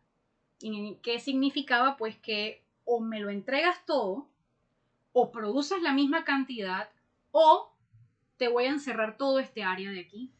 Y enclaustró a todo hectáreas de terreno de muchas personas, como decirte, enclaustraste a toda la ciudad de Panamá, no pueden salir de ahí, nadie les está llevando nada, no hay forma de cultivar, no hay ningún tipo de recurso, y entonces vino el Holodomor, que es la gran hambruna ucraniana. Porque pues esto era prohibido, todo tipo, el tipo requisó todo tipo de cosechas, de alimentos, de animales, todo se los quitó. Les quitó las ganas de vivir y pues también les quitó la comida, así que Y se la murieron. fuerza para producir, como dijiste, y logró la apuesta y obviamente ¿Qué tanto tiempo duró eso? No sé, pero sabemos que la Unión años. Soviética quebró. No tantos años, porque quebró la Unión Soviética. Tuvieron que cambiar de lugar, tuvieron que aceptar al final. Bueno, Stalin no estuvo todo el tiempo de la Unión Soviética, que duró todos los años. Esto fue más o menos como en los años 30. Nadie habla de esta hambruna a causa de la justa distribución de las tierras. Bueno, yo sí he escuchado a alguien hablar de esto. Sí, pero tú porque estás muy metido en esta onda. Pero el que no investiga, el que no está metido, ni siquiera se acuerda por qué se murió de hambre la gente en la Unión Soviética, en específico el área de Ucrania. También ves, por ejemplo, con este mismo ejemplo de la famosa justa distribución de las tierras, en Corea del Norte hay algo que se llama la culpa generacional. Entonces, si tus papás, si tus abuelos, mejor dicho, porque ellos han pasado ya varias generaciones, si tus abuelos tuvieron un terrenito donde cultivaban arroz, tu bisnieto tienes la culpa de eso de tus abuelos. A pesar de que eso no tiene ningún tipo de correlación, ni relación, ni nada por el estilo. Tú eres el culpable de esto, que tus abuelos hayan tenido cultivos, es decir, que tus abuelos fueran productores, es decir, que tus abuelos alimentaran a la población, que tuvieran un trabajo digno. Tú eres culpable de eso. Así que estás destinado a ser pobre el resto de tu existencia. Y eso pasa hoy en día en Corea del Norte. Bueno, es lo que sabemos de lo que los que han logrado escapar nos cuentan. Y de vuelta al tema de la nutrición. Todo esto tiene que ver con la nutrición.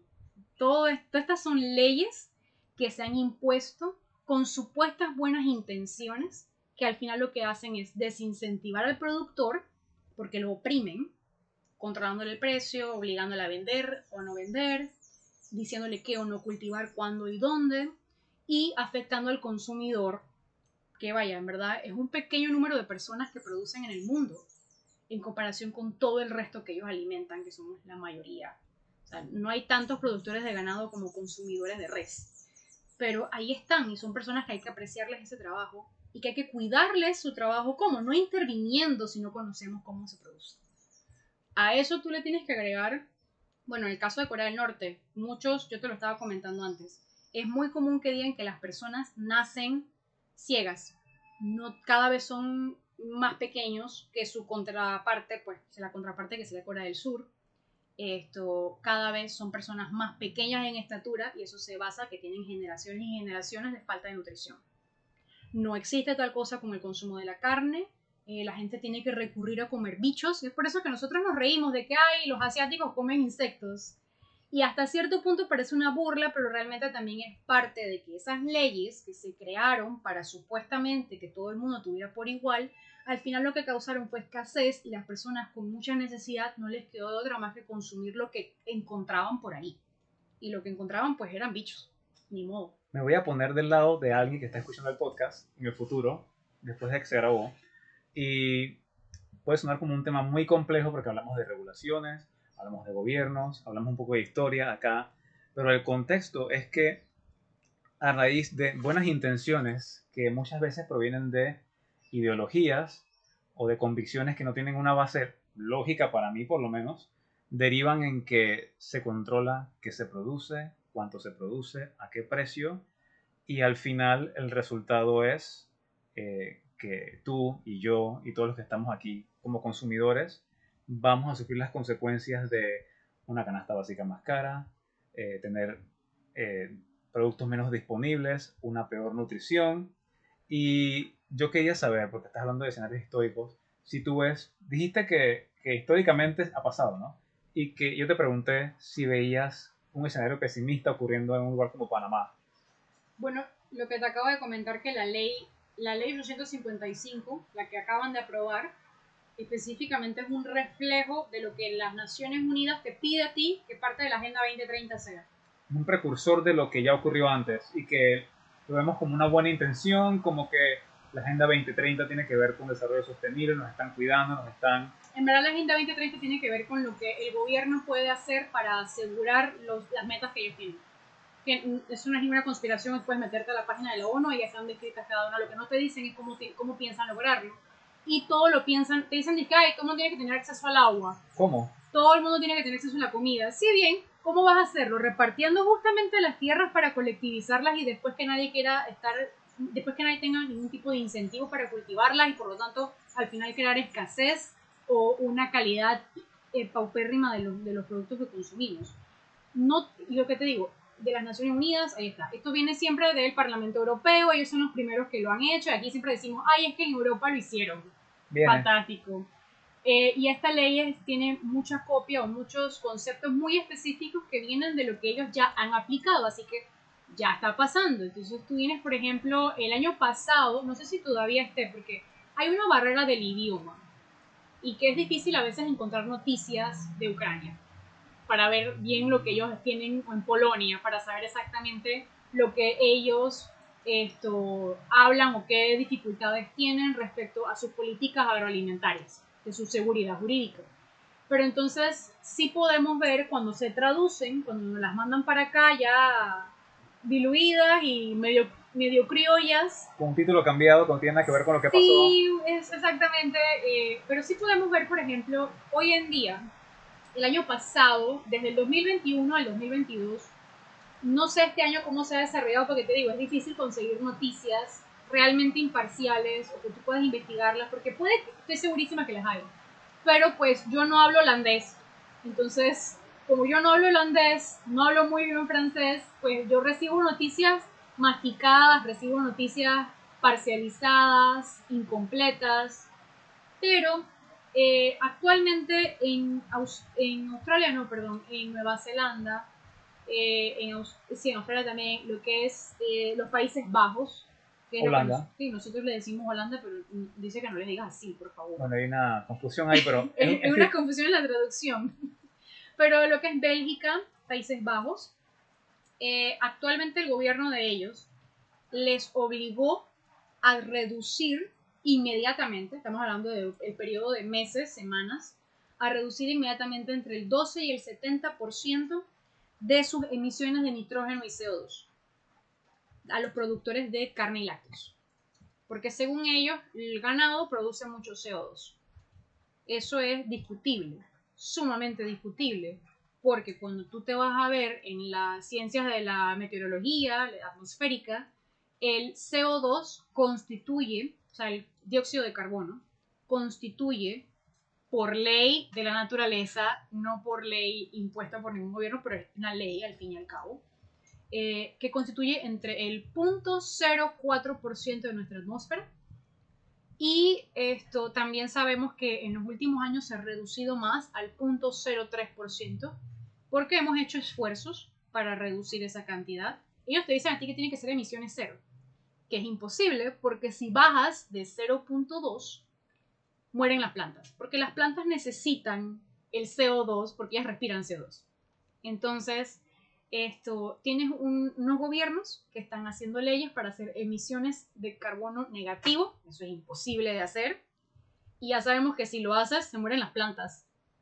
Entonces están obligando a los productores de carne y de leche de Países Bajos, de Holanda, a reducir sus emisiones hasta en un 70%, dependiendo de qué tan cerca estén de nada más y nada menos que las zonificaciones ambientales que te mencioné antes. Así vamos a zonificar y decir, esta es una reserva forestal, este es un área de cultivo, pero de pronto te van a decir, es que si tú estás al lado de la reserva forestal, tu finca, que aquí hay un montón de fincas que están al lado de las reservas forestales, ahora vas a tener que reducir toda tu producción en un 70%.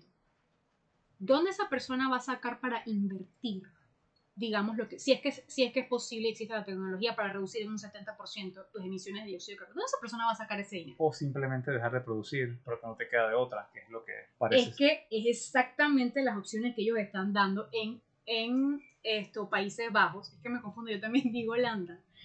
El gobierno les está dando las siguientes opciones. Realocarse. ¿Cómo tú mueves 100 cabezas, una cabeza ganado? ¿Cómo tú mueves una vaca? Así de fácil para decirte, voy a mudarla. O se realocarse, cambiar de rubro, es decir, que de la noche a la mañana tienen que ahora cultivar lechuga, a pesar de que tuvieron 3, 4, 5 generaciones que se dedicaban a criar ganado. Ahora tienes que quitar todo eso, eliminar esas vacas, porque eso es lo peor de todo, que ellos piensan eliminar al animal. Eso es terrible. Porque tengo que matar esa vida, no que me importa la vida. Entonces, eso o te expropio. Tú decides. Y si te expropio te doy una porquería de plata, o sea, me estás diciendo que me estás sacando del negocio.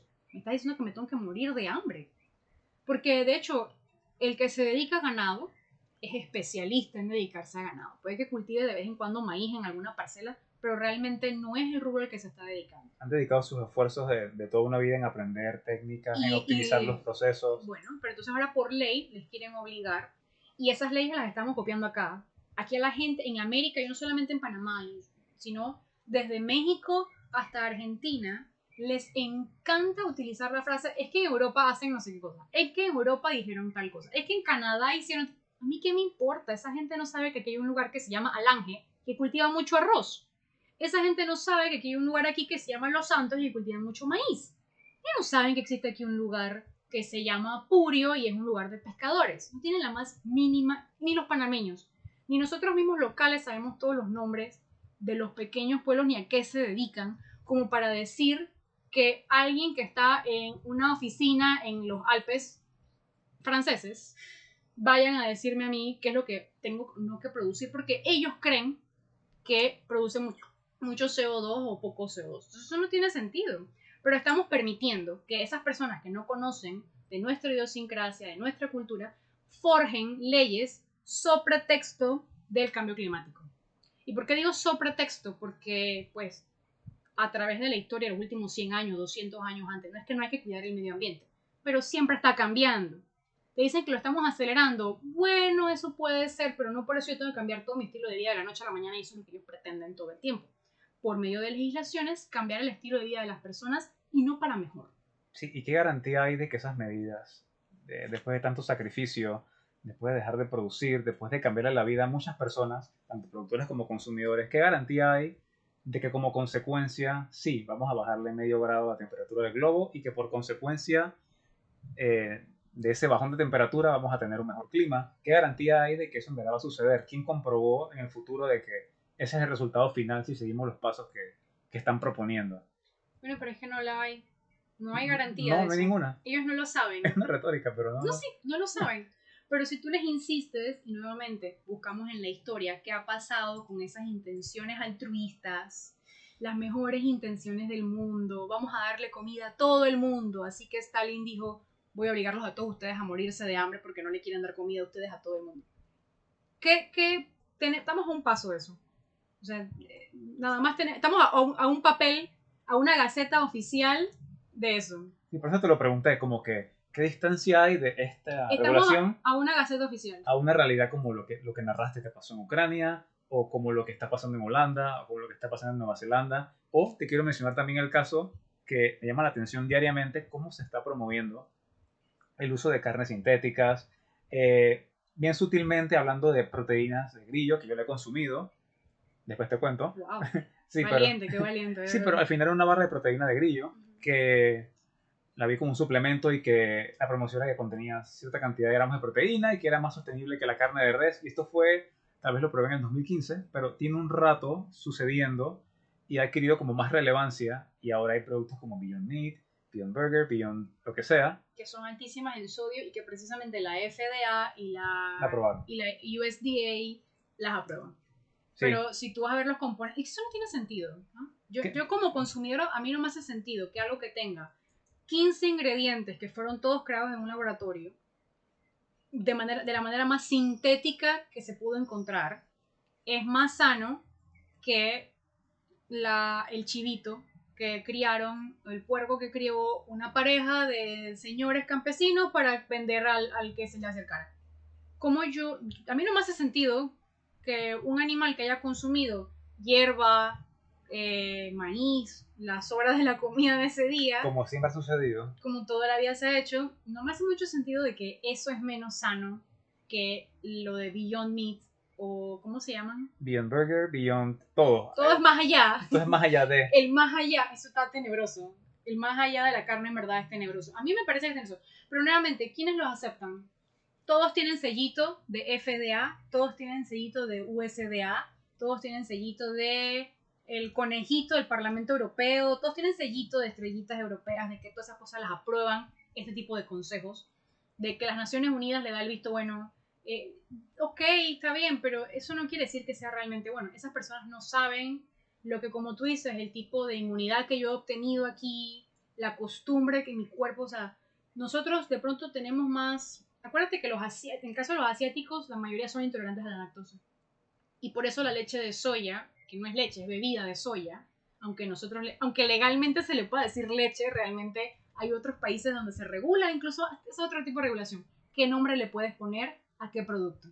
No puedes ponerle leche a una cosa que no salga de un mamífero. Sabemos que popularmente le decimos leche incluso hasta la savia blanca que le sale a las plantas cuando las cortas, a algunas plantas le sale un líquido. Coloquialmente, pero no es que sea. Sí, claro, pero sabemos que no es realmente leche. Le decimos leche a todo el líquido blanco, pero no lo es. Y entonces los asiáticos, por ejemplo, que tú dices, diferentes países, diferentes inmunidades, diferentes idiosincrasias, diferente genética, entonces asimismo no puedes pretender tener las mismas regulaciones para cada país, alimentariamente hablando. No tiene sentido que tú me digas a mí que tengo que obligarme a tomar leche de soya porque en los países asiáticos se consume más y les va bien. Bueno, sí, pero es que ellos también tienen una intolerancia a la lactosa y esa es la bebida a la que ellos se acostumbraron a beber. Y nosotros aquí tenemos la dicha de poder tener acceso tanto a la soya como a los animales mamíferos que producen leche, que serían la vaca, la cabra, las búfalas, y que la verdad es que son bastante sabrosas. A mí me gusta mucho todo tipo de producto lácteo y nada, estamos a un paso de que no podamos consumirlas. Número uno, por las presiones que hacen a niveles internacionales. Y número dos, porque el papel todo lo aguanta y nada más necesitamos, aquí somos un país presidencialista y centralizado, como la mayoría de los países latinos. Lo que quiere decir que estamos a un buen mal presidente que decida un día levantarse y decir, a partir de este momento todos ustedes no pueden seguir comiendo carne de res, tienen que comerse la que se hicieron en el laboratorio. Y eso, para mí eso no hace sentido. Aparte de que si no puedo comprender el proceso de una manera sencilla, pues yo personalmente elijo no consumirlo. Si yo no puedo comprender de manera sencilla cómo tú creas esa carne en el laboratorio, yo creo que no es justo que me obligues a hacerlo porque yo no estoy bien informada de lo que estoy consumiendo. Sí, y de hecho me parece curioso que como tú decides no hacerlo porque no te suena coherente y porque a mí tampoco me suena lógico y ves todos los signos de que hay algo mal, como hay movimientos humanitarios, colectivos, que no sé si sutilmente o si de forma más insistente promueven y son como partidarios de este tipo de ideas y cada vez hay más presión, como mencionas. El veganismo, el vegetarianismo y otras ideologías, que no estoy diciendo que los vegetarianos son malas personas o que están equivocados, pero no puedes imponer esa costumbre, esa forma de vivir en otras personas que por diferente genética, por diferente situación económica o por preferencia, porque tienes la libertad de escoger qué quieres comer, de a puedes poco. Imponer un estilo de vida. Y es lo que está sucediendo porque estás haciendo de a poco más disponible un producto sintético, un producto creado en un laboratorio. Que le da subsidio, por cierto. No sabía esa parte. Sí, claro. Todos estos laboratorios tienen subsidios gubernamentales para crear. Entonces, ¿bajo qué? Bajo leyes que les dicen que, oye, sí, si tú estás haciendo un laboratorio para crear carne sintética, yo te voy a dar el 50% de la inversión que tú necesites para hacer esto. Esas leyes existen hoy en día. Esas cosas se siguen creando. Es más, puedes ver en la ley de Panamá, en la última que te estaba mencionando, la que es la copia de las directrices que vienen desde las Naciones Unidas, directrices o copias que vienen desde la Unión Europea, Canadá o algunos estados de Estados Unidos, porque no todos es igual, ellos ya tienen más libertad de decidir. Más autonomía, cada idiosincrasia de cada estado. Y cambiarles es muy difícil, hay resistencia. Exacto. Entonces, precisamente, esta ley que tenemos les faculta a ellos en invertir, o sea, al gobierno, en invertir en tecnología, nuevos productos, industrialización, todo lo que sea referente te quería buscar aquí la ley para decirte específicamente las palabras, pero no la encuentro, todo lo que sea referente a la industria alimentaria. Y eso incluye dar subsidios, y así mismo te lo explican, dar subsidios, dar financiamiento. A cambio de que, bueno, tú cedas tu autonomía, que tú cedas tu propiedad, que tú cedas lo que sea que tengas que vender tu alma, pues. Tienes que vender tu alma para poder producir. Pero tú en ese momento hay veces que puede que no lo veas de esa manera. Eso le pasó a los europeos. Eso le está pasando hoy en día a los europeos. Y no hay vuelta atrás. Ya firmaste el trato con el diablo. Sí, no puedes hacer nada. No puedes hacer nada. De hecho, lo que hicieron en Holanda y en Bélgica era de que tengo entendido que Holanda y Bélgica son grandes productores de todo tipo de producto cárnico y lácteo, no solamente para su país, sino para toda Europa. Y entonces de hecho vi una entrevista, estaba la oficial de agronomía de su país y estaba explicando que ellos se podían dedicar a otra cosa. O sea, cómo se nota que esta mujer no tiene la más mínima idea de cómo es cultivar cuando se les ocurrió decirle al productor de carne que de la noche a la mañana puede dejar de producir carne, dedicarse, así como decía, dedicarse a otro tipo de cultivo. Lo pueden hacer, decía ella, y si no, bueno, que no lo hagan. Entonces, dice ella, podemos importar la carne de afuera, pero aquí hay que cuidar la tierra, hay que cuidar el árbol de aquí. Sí, es verdad, hay que cuidar la naturaleza. Pero ella decía, y el productor estaba completamente, con el que ella estaba debatiendo, él estaba completamente asustado y decía, pero es que si me estás diciendo que quieres calidad de comida, los controles de calidad holandeses son los mejores de Europa. O sea, él estaba muy seguro de su rubro. Dice, mis controles son los mejores. Si tú me traes comida de afuera, no va a ser lo mejor. Me van a dar una porquería que es lo que tú me dijiste. Me van a mandar las sobras. Y también el tiempo que demora ese producto en transportarse de un lugar a otro. La calidad va a ser baja. No sabes cómo son los estándares, no ves cómo tratan ese animal. Claro, pero entonces para ellos es tan fácil decir, con una ley vamos a cambiar las cosas de la noche a la mañana. Eso no tiene sentido. Todo lo contrario, la ley puede decir que el puerco va a sacar alas mañana. Eso no quiere decir que el puerco va a sacar alas mañana. Pero estamos a un papel de que eso suceda. Toda la historia estamos a un papel de que suceda. Es solamente eso. Por eso es bien importante la terminología dentro de la ley.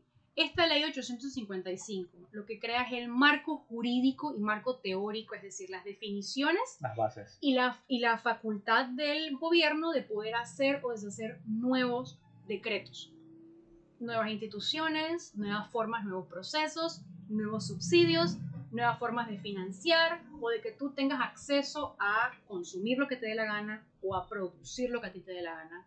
Y pareciera que es que, ay, te quiero cuidar, pero realmente en la historia el te quiero cuidar es más bien te quiero controlar. Claro. Y no te voy a dejar. Están preparando el terreno para lo que sea que sigue, que no sabemos qué es. Ya lo prepararon. Y creo que antes de eso también, yo no sé si ustedes sabemos las familiaridades que hay con los TLC, los Tratados de Libre Comercio. No voy a dar un ejemplo de Panamá, te voy a dar un ejemplo de México. De las primeras, Estados Unidos, que es Florida, Texas, siempre han tenido mucha inmigración mexicana. Pero se empezó más cuando México firmó un TLC con Estados Unidos, en donde permitían que maíz de Estados Unidos ingresara a competir con el maíz local. No tiene nada de malo, porque la competencia de hecho te hace a ti mejor. Pero México no tenía una industria tan desarrollada del maíz, no tenían productores que estaban subsidiados y por lo tanto el producto de Estados Unidos entraba mucho más barato. Entonces, ¿qué pasó? Muchísimas fincas de maíz quebraron. Al quebrar las fincas, estas personas que son campesinos que trabajaban en esos campos de maíz, tuvieron que emigrar porque tenían que buscar una manera de sobrevivir y qué hicieron, entonces se fueron a los campos de Estados Unidos. Entonces después tú veías en Estados Unidos diciendo de que ay, están llegando a quitarnos nuestros trabajos en el campo. Se los quitaron ustedes en primer lugar. Sí, no estoy diciendo que sea buena la inmigración ilegal, estoy diciendo que es a causa de precisamente regulaciones, subsidios que se dieron en la industria agroalimentaria y que dieron como consecuencia de que estas personas pobres, buscando sobrevivir, pues tuvieron que emigrar y lo más cercano y lo único que sabían hacer era trabajar el suelo, así que se fueron a trabajar el suelo donde había trabajo de eso, que era casualmente pues en Estados Unidos. Que por cierto, creo que los campesinos o el productor de Estados Unidos no tienen ningún problema con la mano de obra mexicana. Estoy segura que les gusta porque es una mano de obra pues más barata, lastimosamente, pero es así, esas cosas suceden. Uno no se da cuenta a veces, mira cómo empezamos, dije, cómo afectan las leyes mi nutrición. Te afecta porque el producto puede ser malo, porque te lo pueden prohibir o te pueden obligar a consumir uno u otro producto, en el caso de las carnes sintéticas que me impulsando una y bloqueando la producción de la otra de manera muy progresiva y parece que sutil, pero es lo que está... Pero yo veo que últimamente las leyes le están metiendo acelerador a todo. Es como si hubiera un script, como si hubiera un guión. Pues sí, porque ¿por qué querrías tú que todos los países quieran hacer las mismas leyes? Eso no tiene sentido. Están alineados, pareciera. Sí, no pareciera, eso es exactamente eso. Ellos te lo dicen, orgullosamente te dicen que en toda Europa se está haciendo eso, así que tú también, país de Europa, también tienes que hacerlo. Otro ejemplo también de cómo afecta en el caso de la Unión Europea, que es un colectivo de países. Estos países, la Unión Europea en el Parlamento se decidió, por ejemplo, recién se instauró, porque eso es algo bastante nuevo. Realmente el Parlamento Europeo es muy nuevo. No son leyes que tienen más de 50 años. Eso tiene mucho menos de 50 años. Son bastante progresistas, modernas. O sea, estas cosas todas son bastante recientes.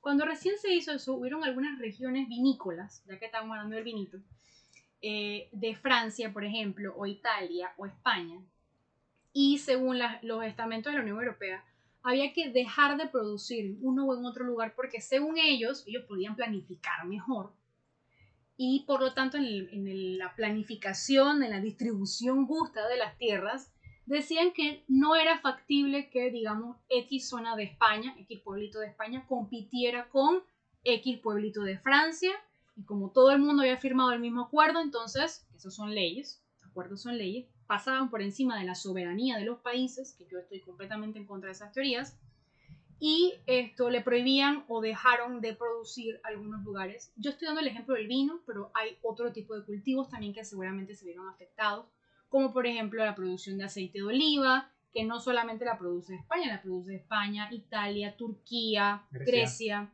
Todos esos países que firmaron en acuerdos de la Unión Europea estaban dejando de lado su soberanía para aceptar que personas que nunca en su vida habían pisado el suelo donde se cultivaban las uvas de Shiraz o lo que sea que quieras consumir, decían que simplemente tienes que dejar de existir esto. Entonces, ¿tú te imaginas que en un pueblito de la noche a la mañana, que todos se dedicaban a eso, les digas, ya no puedes hacer esto, porque yo lo digo, porque el gobernante que nunca en su vida, nada más se toma el vino de la copa, pero nunca lo ha ido a cultivar, dice que tú tienes que dejarlo de hacer? Eso sucedió en muchas zonas europeas. Ya no cambia tu nutrición y tu acceso a comida, sino que cambia tu vida entera. Es la economía de un pueblo entero, esos pueblos se vuelven fantasmas. Tú ves hoy en día, que puedes buscar en internet, de que venden casas en Italia, villas, por €1. Claro, están todas vueltas una porquería porque tienen años y años de abandono y tienes que remodelarla por completo y reinvertir millones para poderlas reactivar o poderlas iniciar. Pero pasó con ese tipo de leyes, donde los países ceden su soberanía económica, no pueden bajar impuestos, ese es otro asunto, no pueden bajar impuestos, hay controles de precios, entonces en el tema de agropecuario, y terminas entonces eliminarlos de la economía de un país o de otro país, por eso. Que terminamos, al final todo sigue siendo lo mismo. Un gobierno que aparenta tener buenas intenciones administrativas, pero lo que resulta es te controlan si puedes tomar o no vino y si lo puedes cultivar o no lo puedes cultivar y dónde lo vas a cultivar. Y a quién le puedes comprar un producto y a quién no, qué puedes producir y qué no, y todos los aspectos de tu vida se van viendo afectados de a poquito, ¿no? Mira, otro punto importante, antes creo que mencionamos a los Amish, porque te dije la muchacha hasta que ahora sí podía consumir un montón de productos lácteos. Aparentemente en los estados donde ellos se encuentran es muy popular. Los Amish no están en todos, los Amish y los menonitas. Tengo entendido que en Pensilvania es uno de los más predominantes. Sí. Y precisamente el caso que te quiero comentar es de Pensilvania. El señor se llama Amos Miller. Y el señor Miller lograron aparentemente el estado de Pensilvania rastrear que 2 casos de una intoxicación se debían a unos lácteos que habían provenido de las fincas, o la finca, mejor dicho, del señor Amos Miller. Le impusieron al señor una multa de $250,000. Un señor que vende queso. Puedes vender mucho, pero estoy segura que no tienen una vida ostentosa. No lo creo. Entonces, de hecho, los menonitas, una de las características es que no tienen que tener una vida ostentosa. No es solamente el acceso o no a la tecnología, sino al estilo de vida que no sea, pues, consumista. Entonces, me estás diciendo que esa persona tenía que sacar de la noche a la mañana, porque supuestamente lograron rastrear. Yo digo supuestamente porque ¿cuántos casos de ir a un restaurante nos vemos nosotros constantemente de intoxicación? Diariamente, y no se reportan, o si se reportan no hay consecuencias reales y simplemente Muy poco. a menos que sea algo muy, muy masivo, Ajá. o muchas personas en un lugar y se reporte, no sé, 15, 20 personas tuvieron un caso de algo, van, inspeccionan, y si hay irregularidades se cierra el lugar o se ponen multas, pero es muy extraño. Otra manera en la que la seguridad alimentaria, en que las leyes te afectan tu consumo de comidas. Te pueden cerrar un restaurante.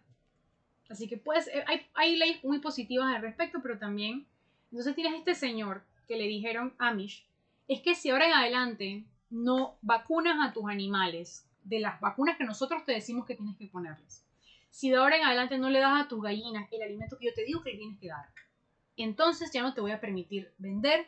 Y si sigues vendiendo, de hecho, así mismo decía en el fallo que le hicieron al señor, era específicamente para desincentivar a cualquier otro que intentara hacer lo mismo que él. O sea, el señor estaba simplemente sacando sus productos lácteos. Cuando tú preguntas, cuando la chica esta que te dije que yo sigo, muy bonita, ella nos presenta los productos que los Amish le venden. Son productos que se ven mejor que los productos del súper. Todos están en vidrio, también están empacados al vacío. Bueno, va a depender, ¿no?, de qué producto sea, va a necesitar uno u otro empaque, pero todos tienen unos empaques que se ven nítidos. El mismo producto se ve siempre consistente. Yo todo veo que tiene 10 quesos, los 10 se ven del mismo color. Es decir, que es un producto consistente, que tiene las mismas, ellos tendrán sus propios controles. Tienes que tener, en lo que es lácteo, tienes que tener mucho aseo, porque si no se te daña, ya se daña todo. Ya no sabe igual, no es que te va a hacer daño, es que simplemente se daña el sabor, ya no es el producto que tú querías hacer. Entonces, estamos hablando de que estos señores no se meten con nadie, cultivan lo que querían cultivar. Si alguien se los quería comprar, tienen la perfecta libertad de hacerlo, se los quieren comprar, ahora les van a prohibir eso. Y específicamente el fallo decía, para dar el ejemplo de que nadie se atreva a seguir haciendo esto, la multa va a ser ejemplar. $250,000. Eso, ¿de dónde tú sacas? Puedes tener mucha plata, igual eso es un montón. Eso es una casa. Sí. Eso es una muy buena casa, de hecho. Entonces, el señor tenía algo así como 14 días, pero tenía que empezar a abonar desde el momento que le decían. O sea que aunque él intentara apelar eso, y tengo entendido que todavía sigue eso en juicio, gracias a Dios, el señor puede seguir peleando. De todas maneras tenía que ir abonando.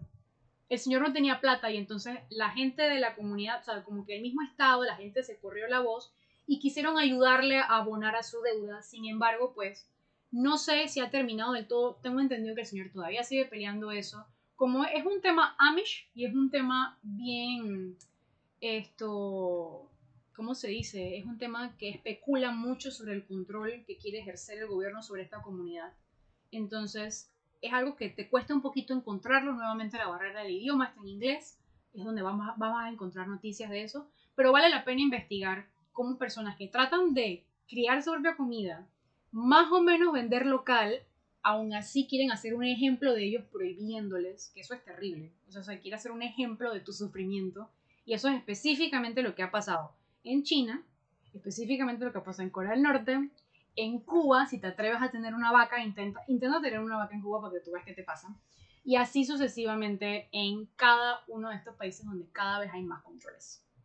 Así que no sé si... Sí, al final están cambiando la forma de vivir que han demostrado estas poblaciones que no es que lo tienen haciendo 10 años, sino generaciones de generaciones, productos de calidad. Vaya, si es desde antes que existiera la electricidad, porque ellos creo que se limitan a la electricidad. Algunos sí, otros no. Sí, son bien básicos en lo que consumen y en lo que tienen acceso y ha funcionado y han podido alimentar a sus familias. Y limitar esto es prácticamente que renunciar al consumo local de a poco, ¿no? Y a la producción. E imponer lo que sea que te quieren traer de otro Oye, lado. qué cruel que en un fallo te digan específicamente para dar un ejemplo de ti. O sea, para que nadie se atreva a hacer esto de vuelta. Es una super multa. Y que tienes que pagar enseguida, de lo contrario te voy a confiscar toda tu finca, que es el medio de vivir de toda tu vida. Sí, se lee, se escucha y se siente maldad pura en ese statement, ¿no? ¿Y qué tan lejos estamos de eso en Panamá? En la ley que hicieron ahorita mismo recientemente, que es la que va a crear de ahora en adelante el marco teórico y el marco jurídico para las próximas leyes que vienen para continuar esta. Se crea desde el artículo 77 al 84, dice que se crea el consejo, ya te lo mencioné, se crea el consejo de seguimiento y cumplimiento de políticas, o sea, se crea la Gestapo, se crea Sí, una oficina para fiscalizar, los para sapos, perseguir. se crea la oficina de los sapos para asegurarse de que tienes de todas maneras que cumplir con lo que ellos te dicen, de lo contrario te atienes a las consecuencias, que en esta ley no la especifican, pero seguramente va a tener algo que ver con expropiación de tierras, porque ya sabemos que ellos quieren justamente distribuir las que tienes. Entonces, asimismo quieren controlar el mercado, ellos tienen que asegurar de esas cosas. Y pues lo que pasó en la Unión Soviética era de que si no les hacías caso te mandaban a los gulags.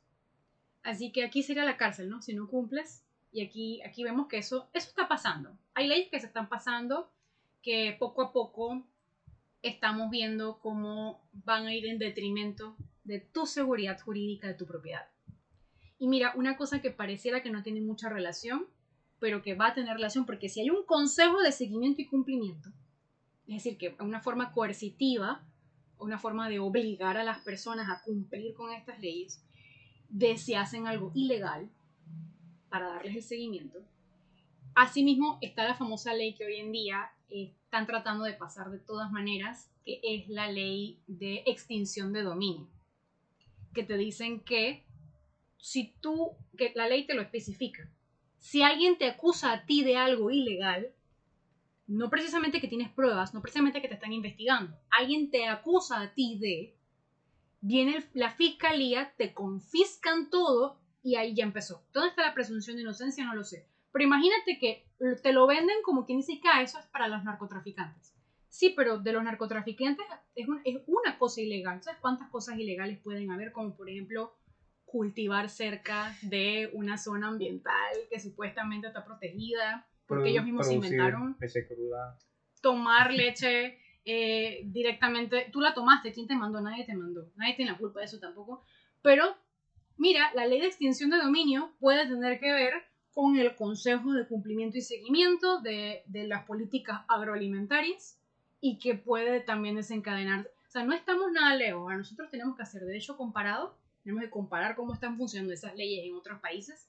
Y tampoco podemos llamarnos engaño y pensar de que el gobierno quiere hacer las cosas con buenas intenciones, porque sabemos que la mayoría son personas puestas de a dedo, no precisamente las más capacitadas, ni las más conocedoras del tema.